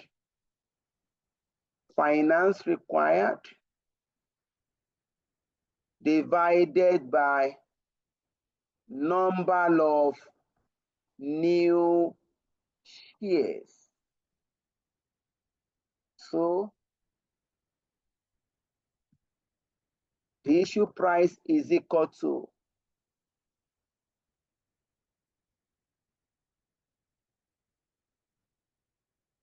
we want to raise 24 million naira through rights issue, and we are going to issue 4 million new shares.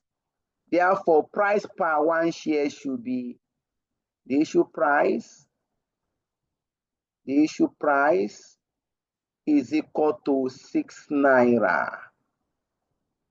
This is the issue price for new shares. Any question, please?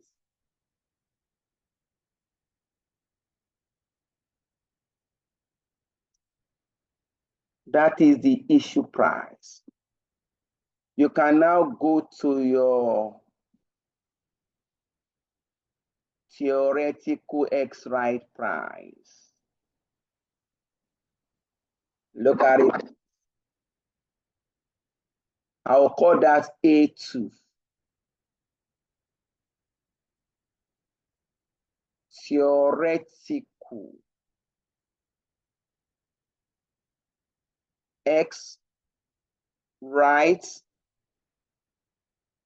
price calculated as our item, quantity, price, and value.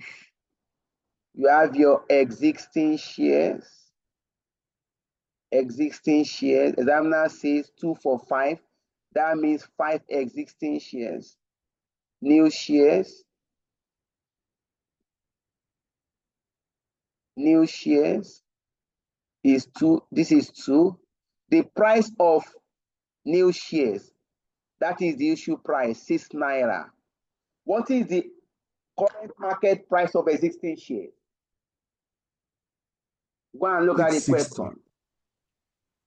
6 naira 60 kobo. You know 6 we naira are 60 saying, kobo. thank you.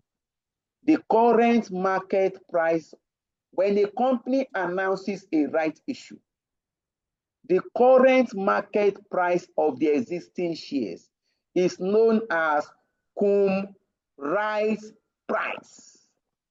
This question was tested May Diet 2022.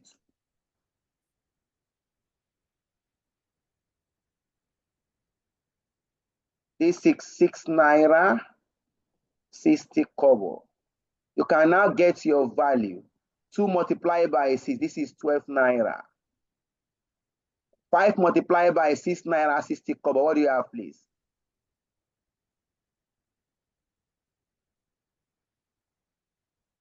What do you have, please, so that we can make it faster?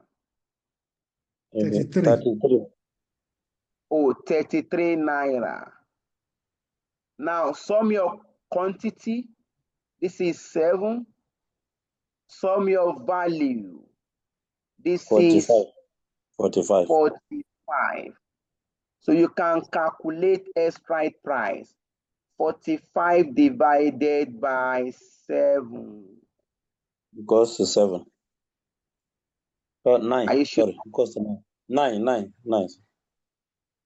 I'm even going to work it. I'm looking for my this thing to move this one up, please. It's 9.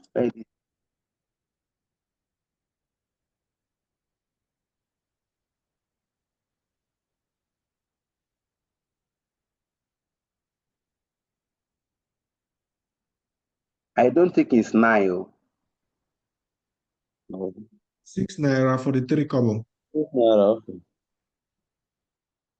Our theoretical X rise price is equal to 45 All over 7. divided by 7.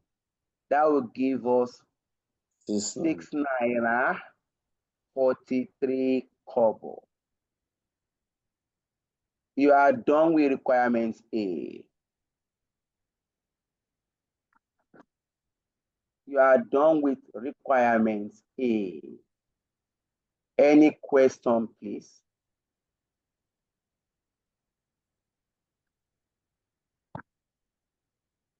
Requirements B. Calculate the value per ordinary share in ZYPSC as at 1st January 2022. Assuming if 7.5% irredeemable debentures, that is bond, irredeemable bond, are used to finance the new project. Assume the cost of equity remains 10% each year. So assuming this new project is financed by irredeemable debentures of 7.5, what is the value per ordinary shares?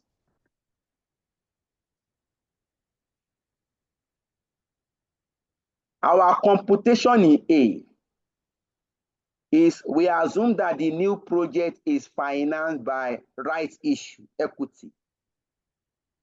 And value per ordinary shares, that is the theoretical strike price, is 6 naira 43 kobo.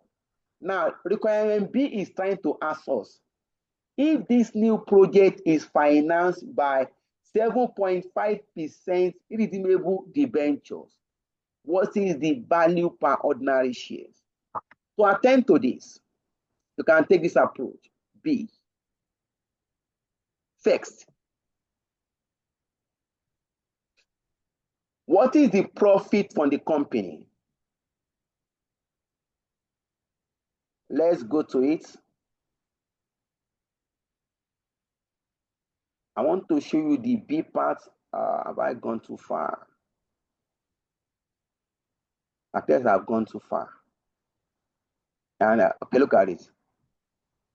Look at B. He said, issuing 7.5% irredeemable bond at par with interest payable annually in arrears. For this alternative, interest would be paid out of the 9 million naira otherwise available to pay dividends. That means before we can pay dividends, we need to deduct interest from this 9 million. Hello. We are with you, sir. That means if you read this place and interpret it out, for this alternative, interest would be paid out of the 9 million naira otherwise available to pay dividend. That means before we can talk of paying dividend, if we adopt alternative 2, we need to first of all remove interest from that dividend. So you can come from here. We can approach this like this. Examiners say all profits are distributed as dividends. Look at this, but now we have debt finance. I'll now come here.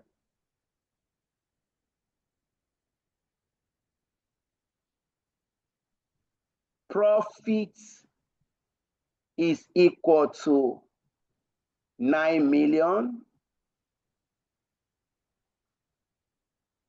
Out of this profit, you are going to say, okay, we are using 7.5% irredeemable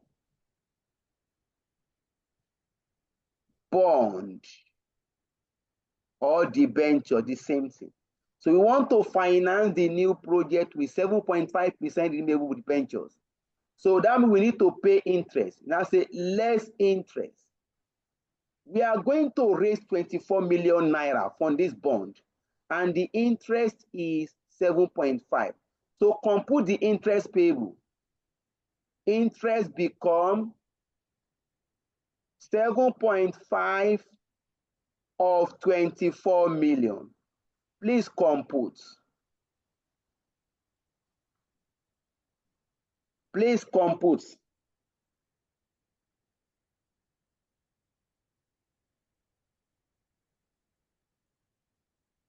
Hello. What is the interest payable on this bond of 24 million? 1.8. So we are going to pay interest. Examiner says for this alternative, interest would otherwise be paid from the 9 million available for dividend. So if you pay the interest, you have a balance of how much, please? You are going to have 7.2. 7.2 million. This will now represent your dividend payable now. This is now your dividends. Because if you finance the business with debt, you need to pay interest. The examiner says for this alternative, interest would otherwise be paid out of the 9 million naira available for dividend payment. So you need to also settle the interest. The balance will now be meant for dividend payment. Now, when you are done with that, we now do like this. You have gotten the dividends.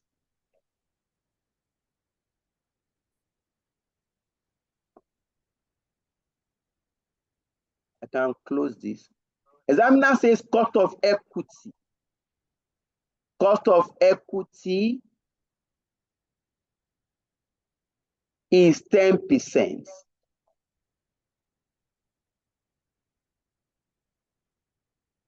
That means I can determine total value of equity. I have dividends. I have cost of equity. I can get total value of equity. Look at it. Value of equity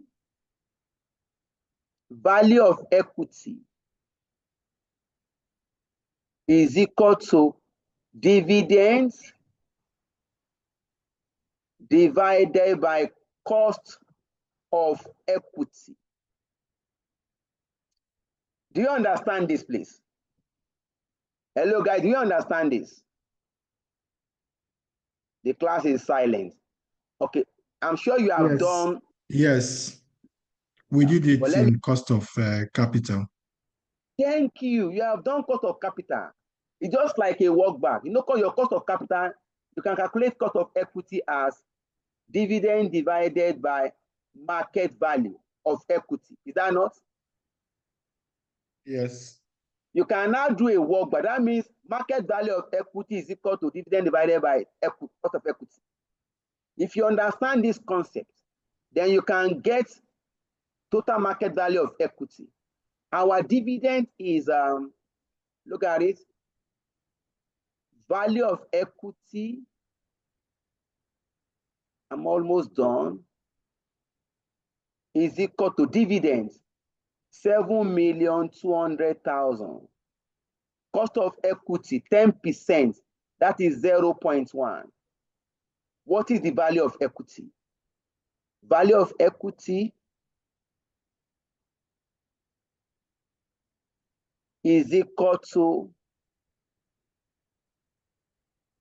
72 million. This is the total value of equity. If this project is financed by 7.5% irredeemable debentures, but the question says, give me value per ordinary shares. I've gotten total value of equity, and I want value per one equity. I will now bring what is the number of shares in issue in this company. Remember, we are not, how many? 10 million. Thank you. You know, we are not doing right issue. So that means number of shares in this company is just 10 million. In this part B, we are financing the project with debt. That means we are not issuing new shares. It means that number of ordinary shares is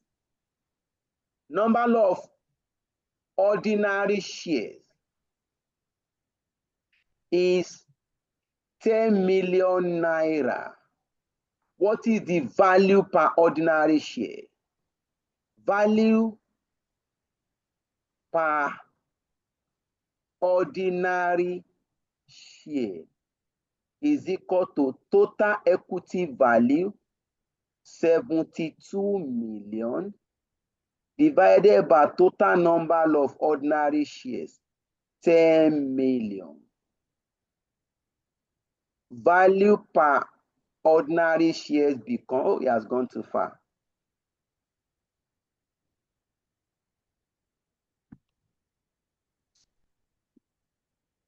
Is it Wala with, oh, Shagara. 11 o'clock. And I'm even done, self. Me go, I want to even go. If you even know the way I want to quickly go and sleep, self.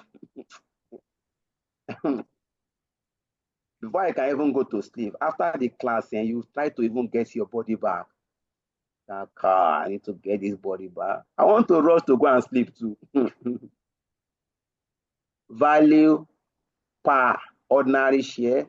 This is equal to value per ordinary share. This is equal to 7 naira, 7.2. We are done with that question. We are done with that question. The C part is theory, no calculation.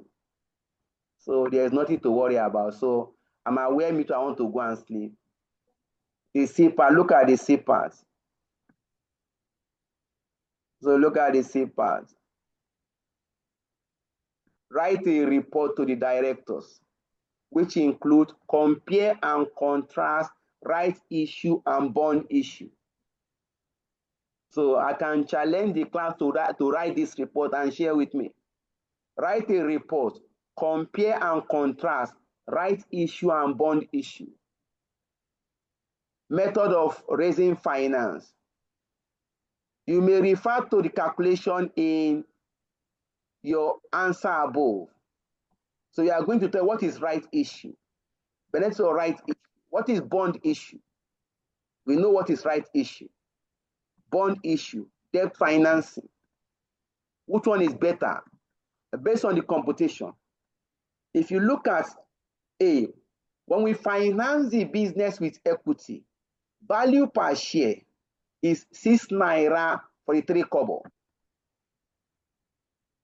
When we finance the business with right issue, the S right price per share is 6 naira 43 kobo. When we finance the business with debt bond, value per share is 7 naira 20 kobo. Which one is better for us to finance the business with? Bond. Bond. Because to the equity shareholder, that will increase value per share. To the equity shareholders, value per share is increased. All right, I will be rounding up for here. I'll be stepping out of the class. Let me look at this. Okay, look at the reports. So that you can review it, also try to read it.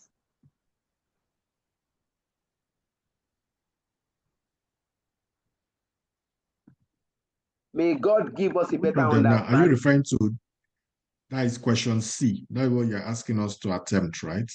Or is there any other? No. At least for now. Okay, I can still share assignment. I'll even give solution for question C, don't worry. Solution is even here. So for question C, the report is even here. But please, okay, I can even share that solution fully. Let me see if I can place it here. Yeah, this is the explanation here now. Please, after the class, okay, please find time to look at this, what I'm sharing with you. So you should expect assignments on this topic. So that I want you to review the assignment and revert. I've shared the report. The report is already on this material. So you can go look at the report after the class, possibly maybe weekend or before weekend. But I'm going to share an assignment with the group, possibly tomorrow. That is, I can't do that tonight again. This is the report. The expected. All right, we can have a blessed evening. God give us a better understanding.